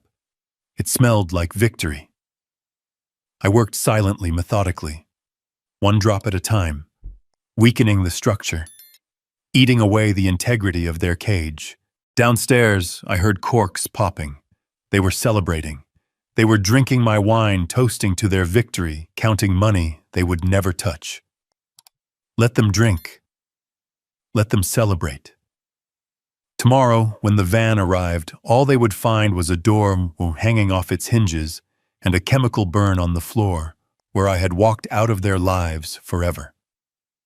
The doctor had signed the paper, yes, but he had signed it with a pen I had provided during the memory test, a pen filled with ink that faded to invisible within 12 hours. By the time they got to court, that medical order would be a blank sheet of paper. I applied another drop. The hinge groaned. Almost there. The smell of dissolving metal is distinct. It is acrid biting and tastes like copper pennies on the back of the tongue. In a ventilated lab, it is a warning. In a sealed bedroom at 2 a.m, it is the scent of freedom. I sat on the floor, my back against the bed frame, watching the chemical reaction do the work that my aging muscles could not. The sulfuric acid from the drain cleaner was a viscous, heavy liquid. I had applied it carefully, using a glass dropper from my travel kit, soaking the wood around the screws of the heavy iron bracket Todd had drilled into the door frame. I wasn't trying to melt the steel bracket itself. That would take days. I was attacking the substrate. I was destroying the wood that held the screws in place. Cellulose and lignin break down rapidly when introduced to a high molarity corrosive. The wood hissed softly, bubbling and turning a charred, oily black. It was a slow violence, a quiet erosion, exactly like the way my family had eaten away at my life for the last decade. Downstairs, the house was silent. The celebration had ended hours ago. I imagined Todd passed out on the sofa, an empty bottle of expensive scotch, my scotch, dangling from his hand. I imagined Rebecca dreaming of the shopping spree she would go on once I was locked away in Greenbrier. They were sleeping the deep, untroubled sleep of the victorious. They didn't hear the faint sizzle of their victory turning to ash. I checked my watch.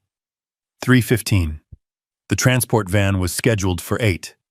I had a 5-hour lead provided I could get out of the subdivision before the snowplows started their morning runs. I stood up and tested the bracket. I pushed against the door with my shoulder.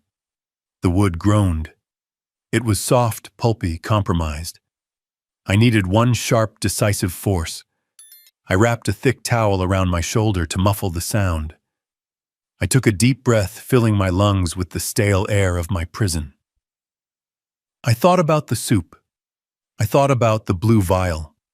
I thought about the way Todd had looked at me when he said I wouldn't need my pills anymore. I threw my weight against the door. There was a wet crunch, a sound like a tree branch snapping in a storm. The screws pulled free from the dissolved wood, taking chunks of black sludge with them. The door swung open. I didn't step out immediately. I froze, listening. The house settled. The refrigerator hummed downstairs. No footsteps. No shouts. The silence held. I grabbed my go bag from under the floorboard. It was light, efficient.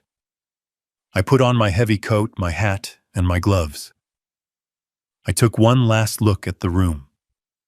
I looked at the bed where I had slept for 30 years, the place where I had mourned my wife, the place where I had decided to save myself. I would never see this room again. Good. It was a crime scene now. I stepped into the hallway. The floorboards were treacherous, prone to creaking, but I knew every inch of this house. I knew where to step. I hugged the wall, moving like a shadow. I reached the top of the stairs and looked down into the foyer. The streetlights outside cast long, skeletal shadows through the transom window. I descended slowly, one hand hovering over the rail, but not touching it.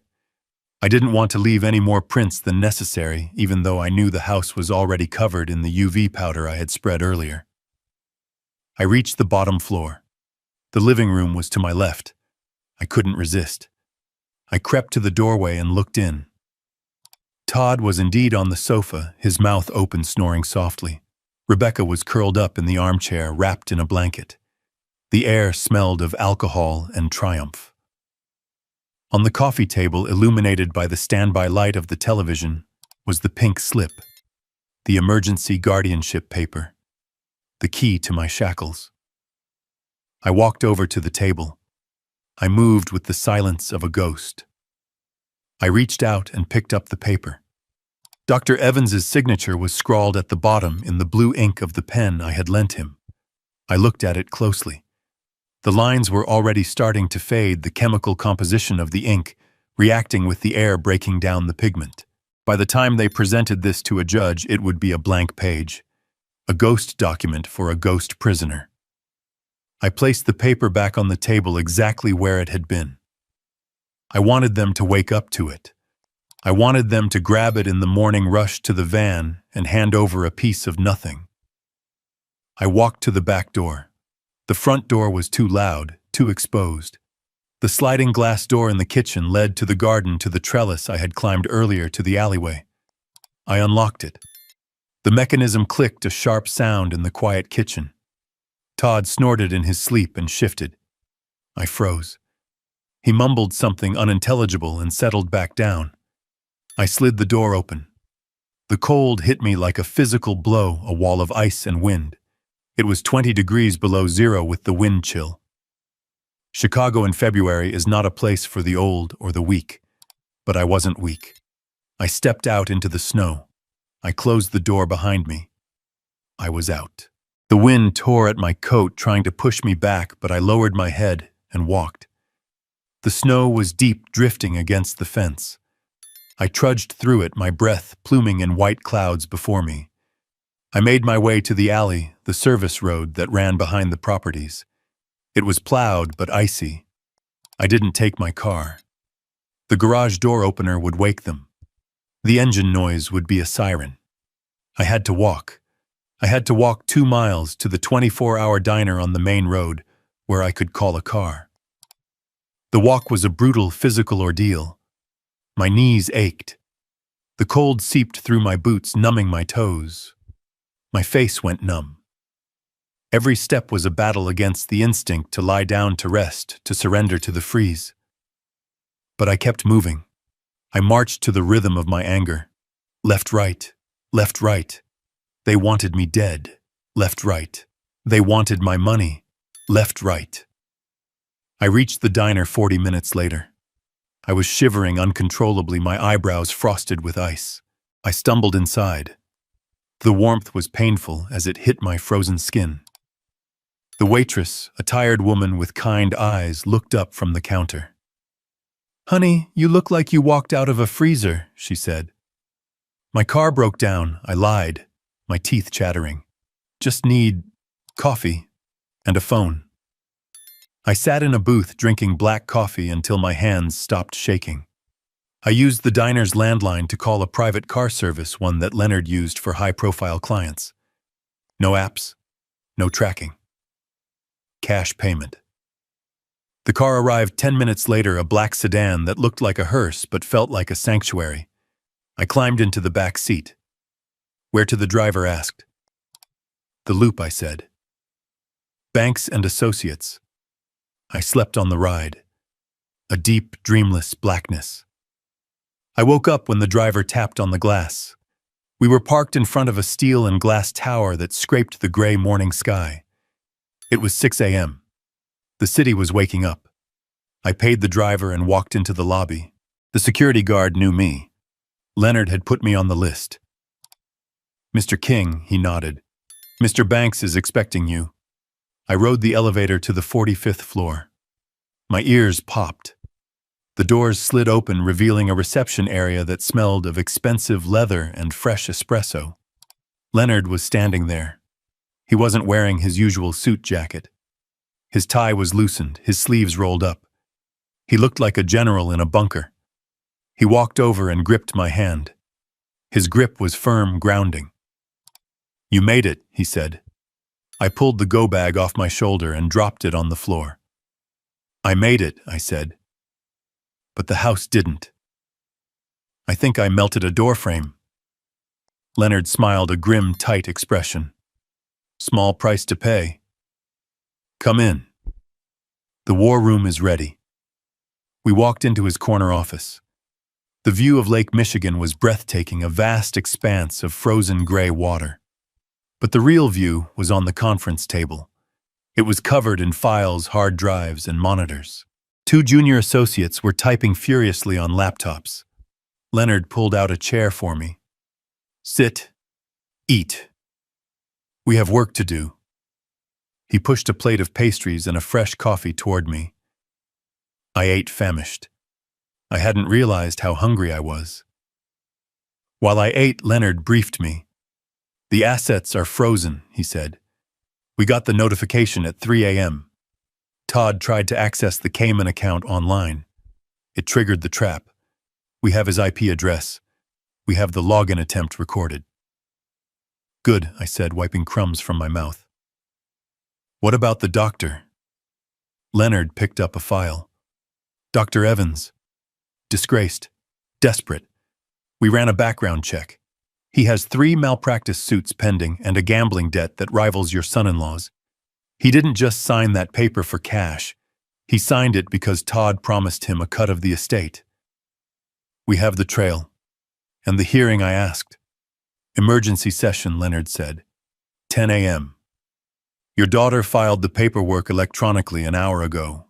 She is claiming you are violent, delusional, and missing. She wants immediate temporary custody of the estate to pay for your search and rescue." I laughed. It was a dry, rasping sound. Search and rescue. She wants to pay off the loan shark. "Exactly," Leonard said. He leaned forward, placing his hands on the table. "Here is the play, Harold. We don't just defend. We attack. We don't just show up and say you are sane. We walk in there and we drop the guillotine." I reached into my coat pocket. I pulled out the tissue with the blue vial. I placed it on the mahogany table. "Analyze this," I said. "There is still a drop left." Leonard looked at the vial. He didn't touch it.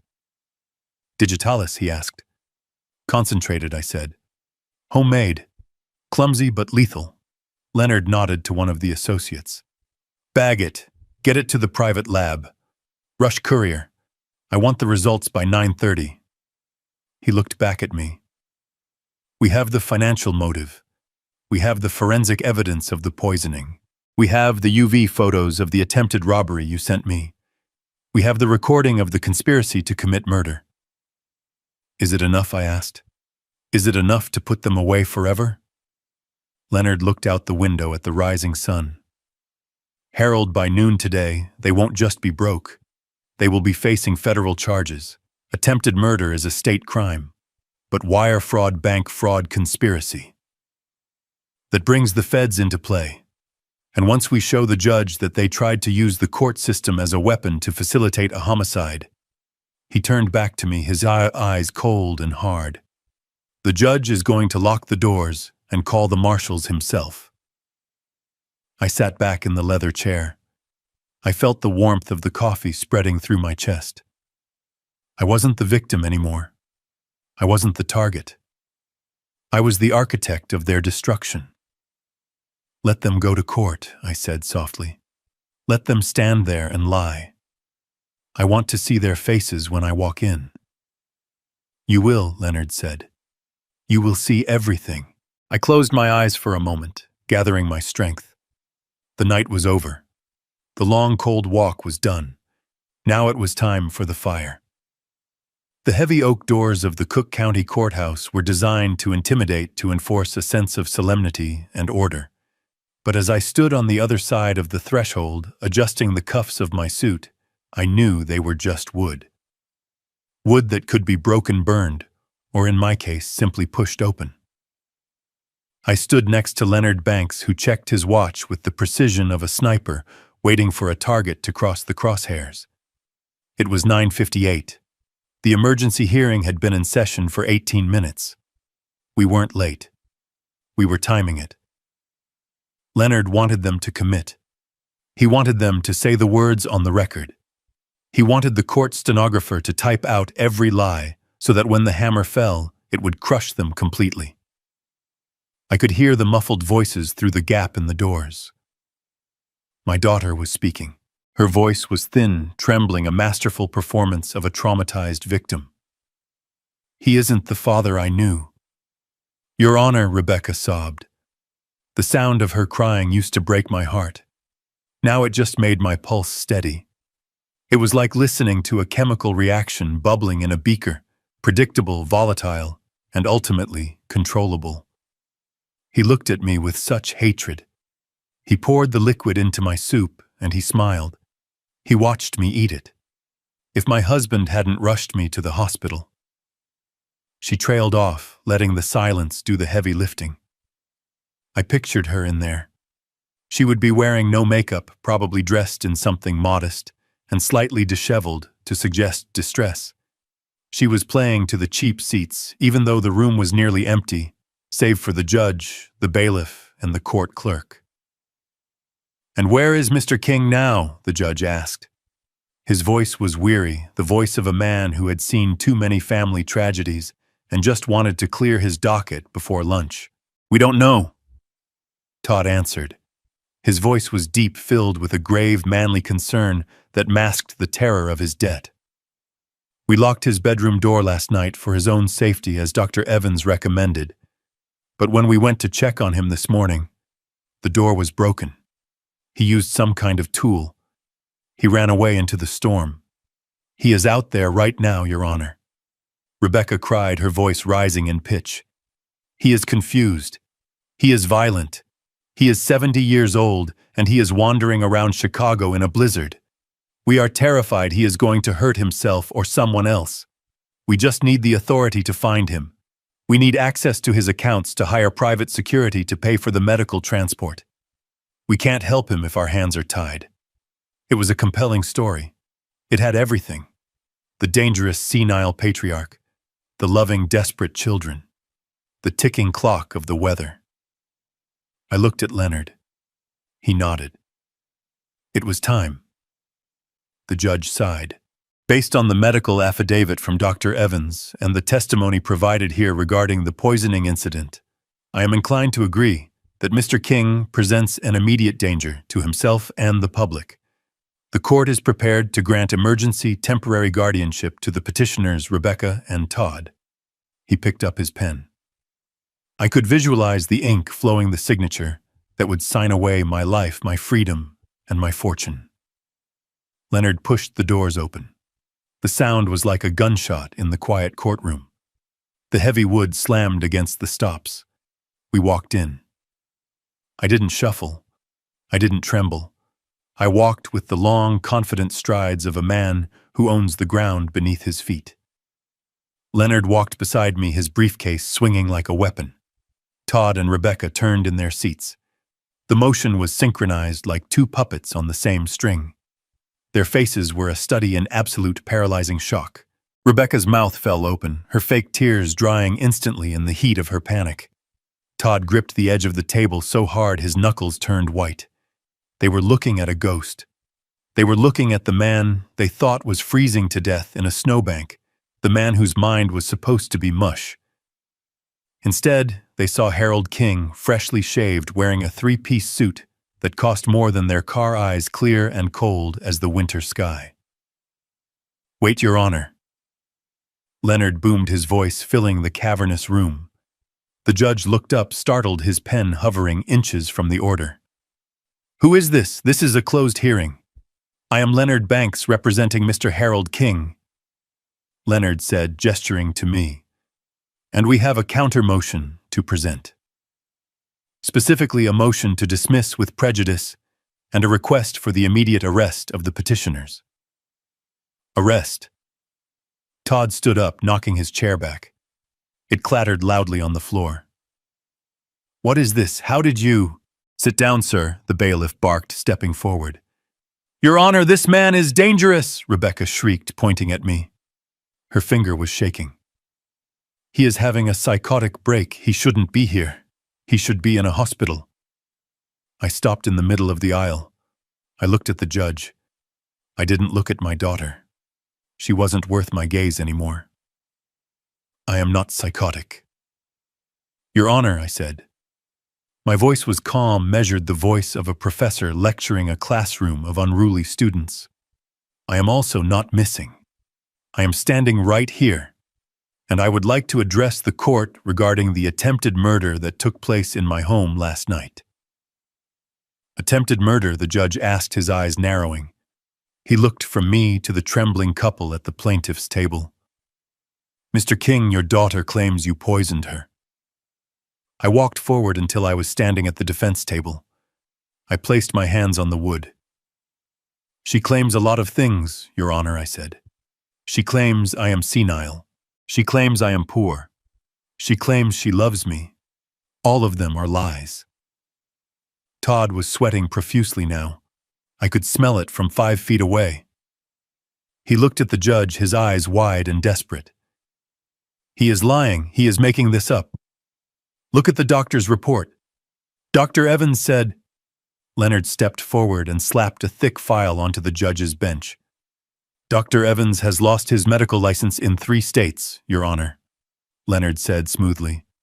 And as of an hour ago, he is currently in police custody for writing fraudulent prescriptions. We also have the bank records showing a cash withdrawal of $5,000 from Todd Miller's account.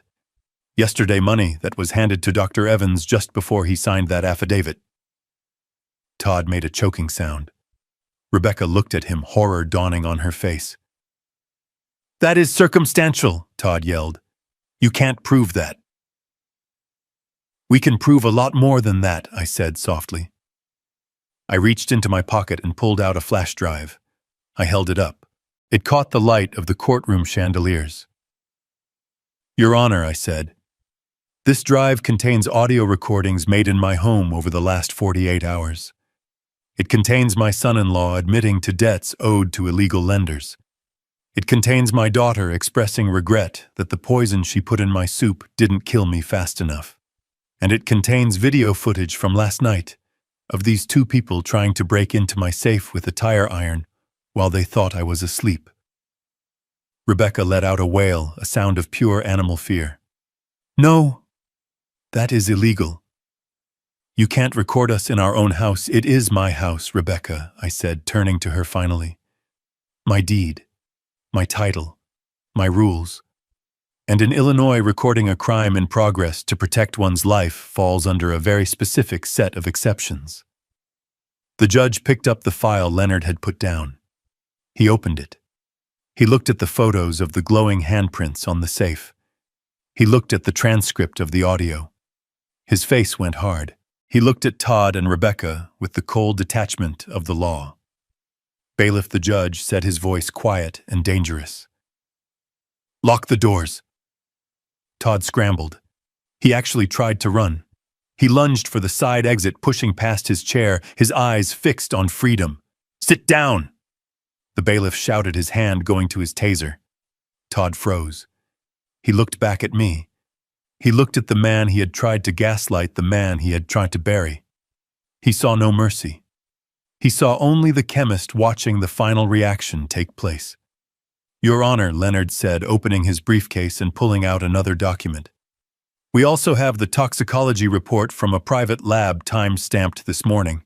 It analyzes the residue found in a blue vial that Mr. King recovered from the trash after his daughter poisoned his soup. It matches the digitalis found in Rebecca Miller's system. She didn't get poisoned by accident. She got poisoned because I switched the plates. The judge dropped his pen. He looked at Rebecca. "You tried to poison your father?" he asked, his voice filled with disgust. Rebecca was sobbing now, just real tears this time, the tears of a child who realizes the game is over. "He has so much money," she screamed, pointing at me. "He has millions, and he made us live like beggars. He watched us struggle. He owes us." There it was, the truth, finally stripped of all the pretense of love and care. I looked at her.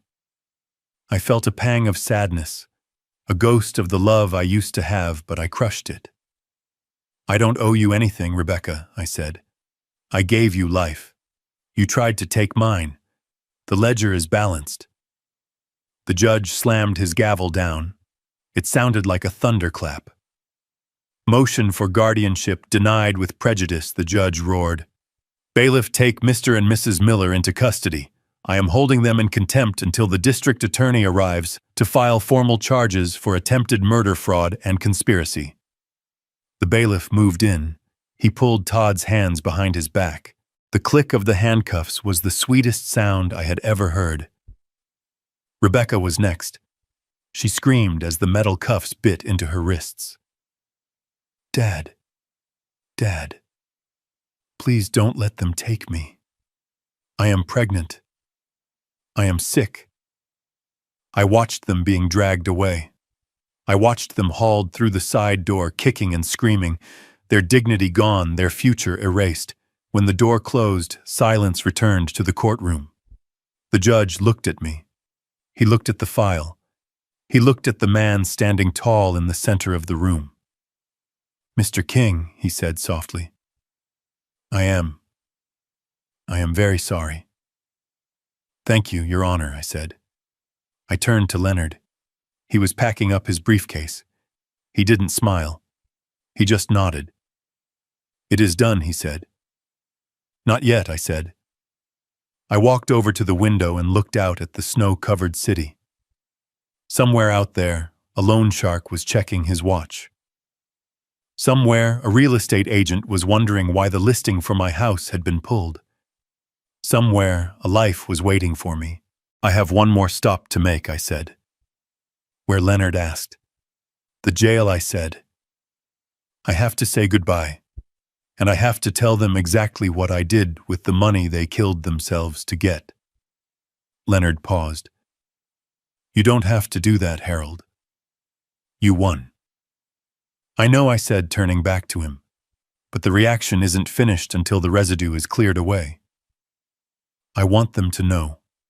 I want them to sit in that cell for the rest of their lives knowing that the fortune they wanted simply doesn't exist anymore." I adjusted my tie. I checked my reflection in the glass of the courtroom door. The old man was gone. The victim was gone. "Let's go, Leonard," I said. "I have a donation to make." The courtroom doors swung open again, but this time it wasn't a lawyer making an entrance. It was the district attorney flanked by two federal agents in windbreakers that read FBI. They moved with the heavy, inevitable momentum of a mudslide. Todd, who was currently being wrestled into a chair by the bailiff, went still. The color that had returned to his face during his screaming match drained away instantly, leaving him looking like wet dough. District Attorney Miller didn't look at Todd. He walked straight to the bench, placing a heavy banker's box on the judge's desk. "Your Honor," he said, his voice gravelly and bored, as if he did this every Tuesday. "The state is upgrading the charges. We are adding conspiracy to commit capital murder, wire fraud, and racketeering. And the federal agents here would like to have a word about the interstate transmission of threats involving the loan sharks Mr. Miller has been doing business with." Todd sputtered. "Racketeering? That is insane. I am a businessman." Leonard stepped forward. He didn't say a word. He simply connected his laptop to the courtroom's AV system. The large monitors mounted on the walls flickered to life. The image was grainy but high definition. It was my kitchen. The timestamp was 48 hours ago. There was Rebecca. She was standing at the island, the camera hidden in the button of my cardigan, which I had draped over the chair earlier that day to test the angle, caught her profile perfectly. We watched in silence as she pulled the blue vial from her pocket. We watched her uncork it. We watched the clear liquid drip into the soup. 1, 2, 3 drops. Rebecca, who was handcuffed and weeping in the jury box where they had seated her, looked up at the screen. She let out a low, keen sound like a wounded animal. There was no denying it. There was no parsley confusion. It was a calculated, cold-blooded dosing. Then the video cut. The screen went black and the audio took over. It was Todd's voice, crystal clear. 7 days, Sal. I know. 500,000. Todd squeezed his eyes shut. He knew that voice. He knew that fear. We force the issue. We get him committed. Once he is in, we liquidate him. The audio shifted. It was the sound of metal on metal. The sound of the tire iron hitting my safe. If Evans doesn't sign, we suffocate him with a pillow. The recording ended. The silence in the room was absolute. The court reporter had stopped typing, her mouth slightly ajar. The judge looked from the screen to the two defendants. His expression wasn't angry anymore. It was something worse. It was indifferent. He looked at them like they were waste that needed to be flushed. Mr. Banks, the judge said, turning to Leonard, I assume you have authentication for these chain of custody as established, Your Honor. Leonard replied, handing over a thick file. We also have Mr. King's actual medical records dated 3 days ago from the Mayo Clinic. He underwent a full neurological workup. He handed the file to the judge.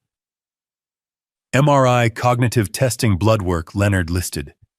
His brain function is in the 99th percentile for his age. He isn't senile. Your Honor, he is probably sharper than anyone in this room. The judge flipped through the pages. He looked at the fake report Dr. Evans had signed, then at the real one. He closed the folder with a snap. This is a circus, he muttered. He looked at the federal agents. They are all yours. The agents moved in. They didn't use the standard handcuffs.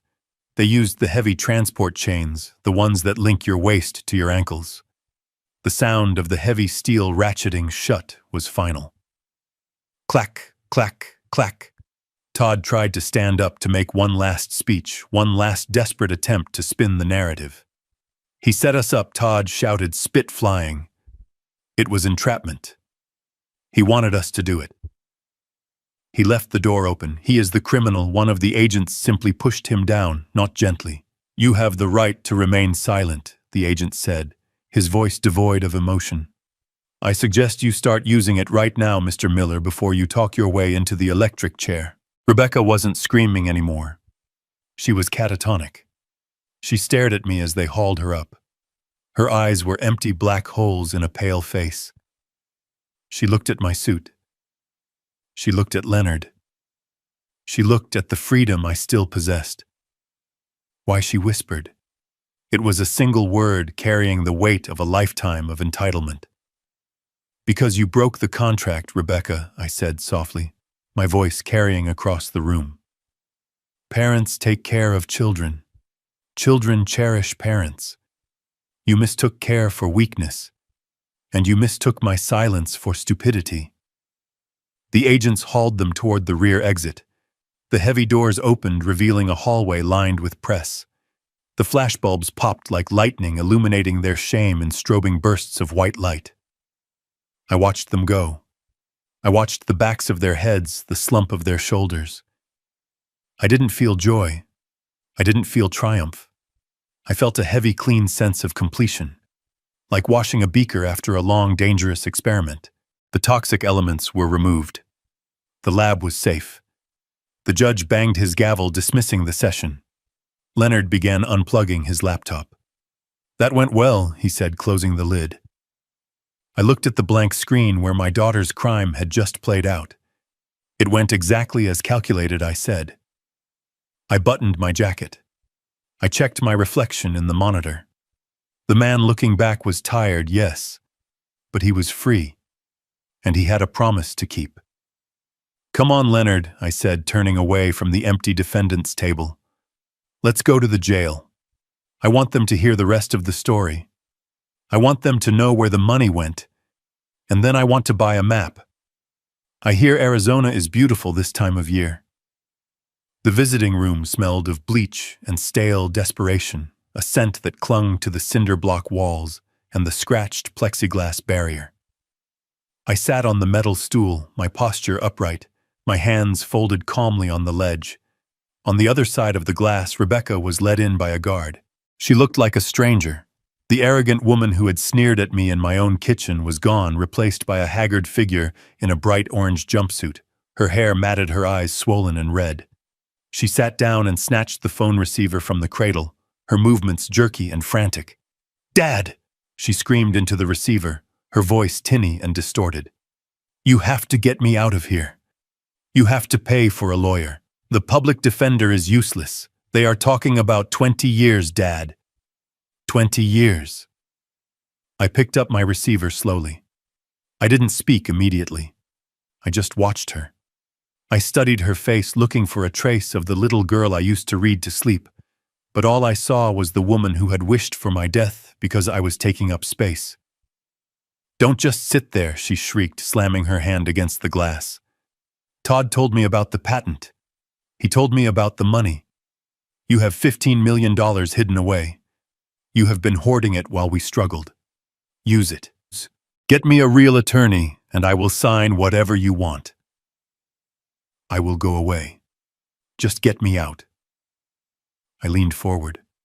My voice was soft, steady, and cold as liquid nitrogen. "I don't have $15 million, Rebecca." She froze. Her eyes darted back and forth, searching my face for the lie. What she whispered. "You are lying." Todd saw the files. The lawyer said, "I had $15 million, I corrected her. Past tense. As of 9 this morning, the Harold King estate has been fully liquidated. I reached into the breast pocket of my suit and pulled out a folded document. I pressed it flat against the glass so she could read the bold print.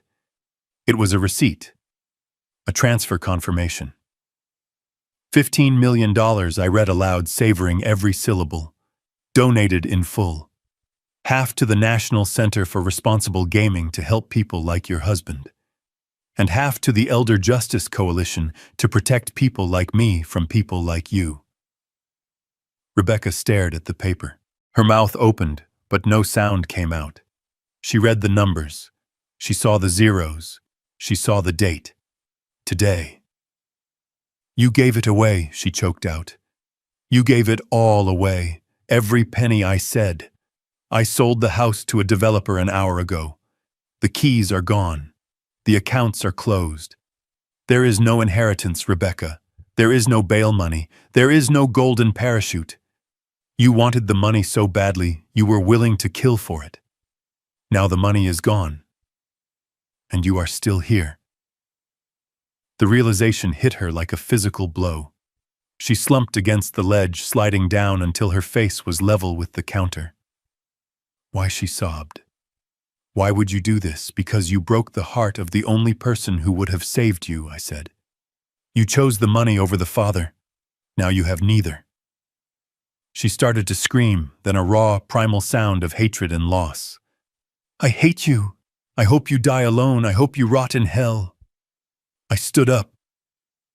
I hung the receiver back in its cradle, cutting off her voice. I looked at her one last time.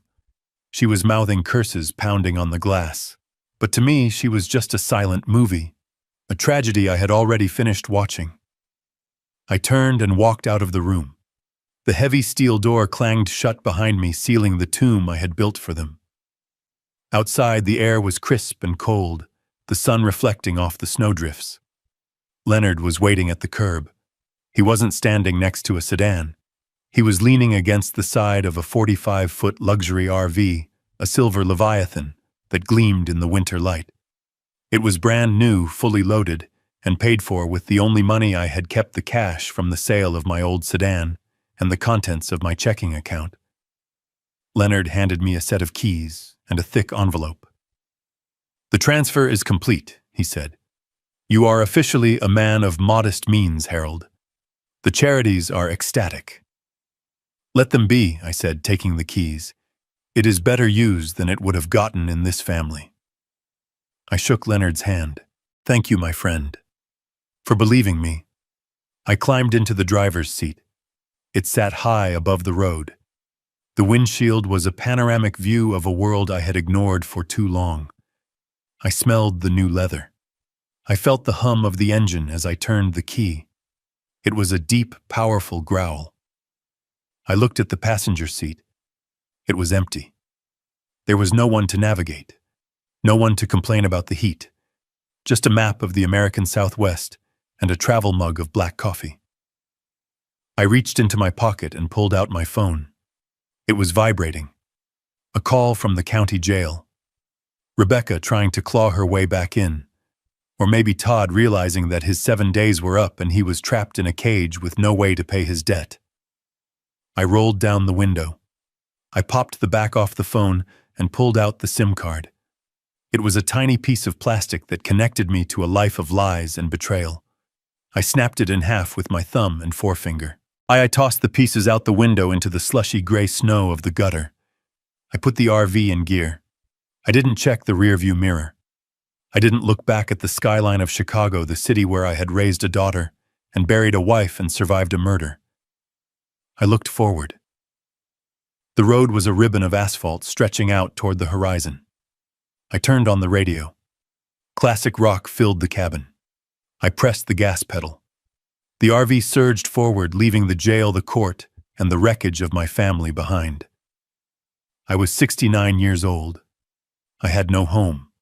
I had no children. But as I merged onto the highway heading west toward the setting sun, I realized I had something more valuable. I had the rest of my life. And for the first time in 40 years, it belonged entirely to me. They say blood is thicker than water, but I learned that greed is a corrosive acid that burns through every bond. For decades, I believed my role was to provide and protect, thinking my silence was a shield for my family. In reality, it was the blindfold they used to lead me to the slaughter. True wealth isn't the millions in the bank. It is the clarity to see people for who they truly are, not who you wish them to be. If you are sitting at a table where respect is no longer served, have the courage to walk away before you are forced to switch the plates. If you have ever had to make the hard choice to cut off a toxic family member to save yourself, tell me your story in the comments below.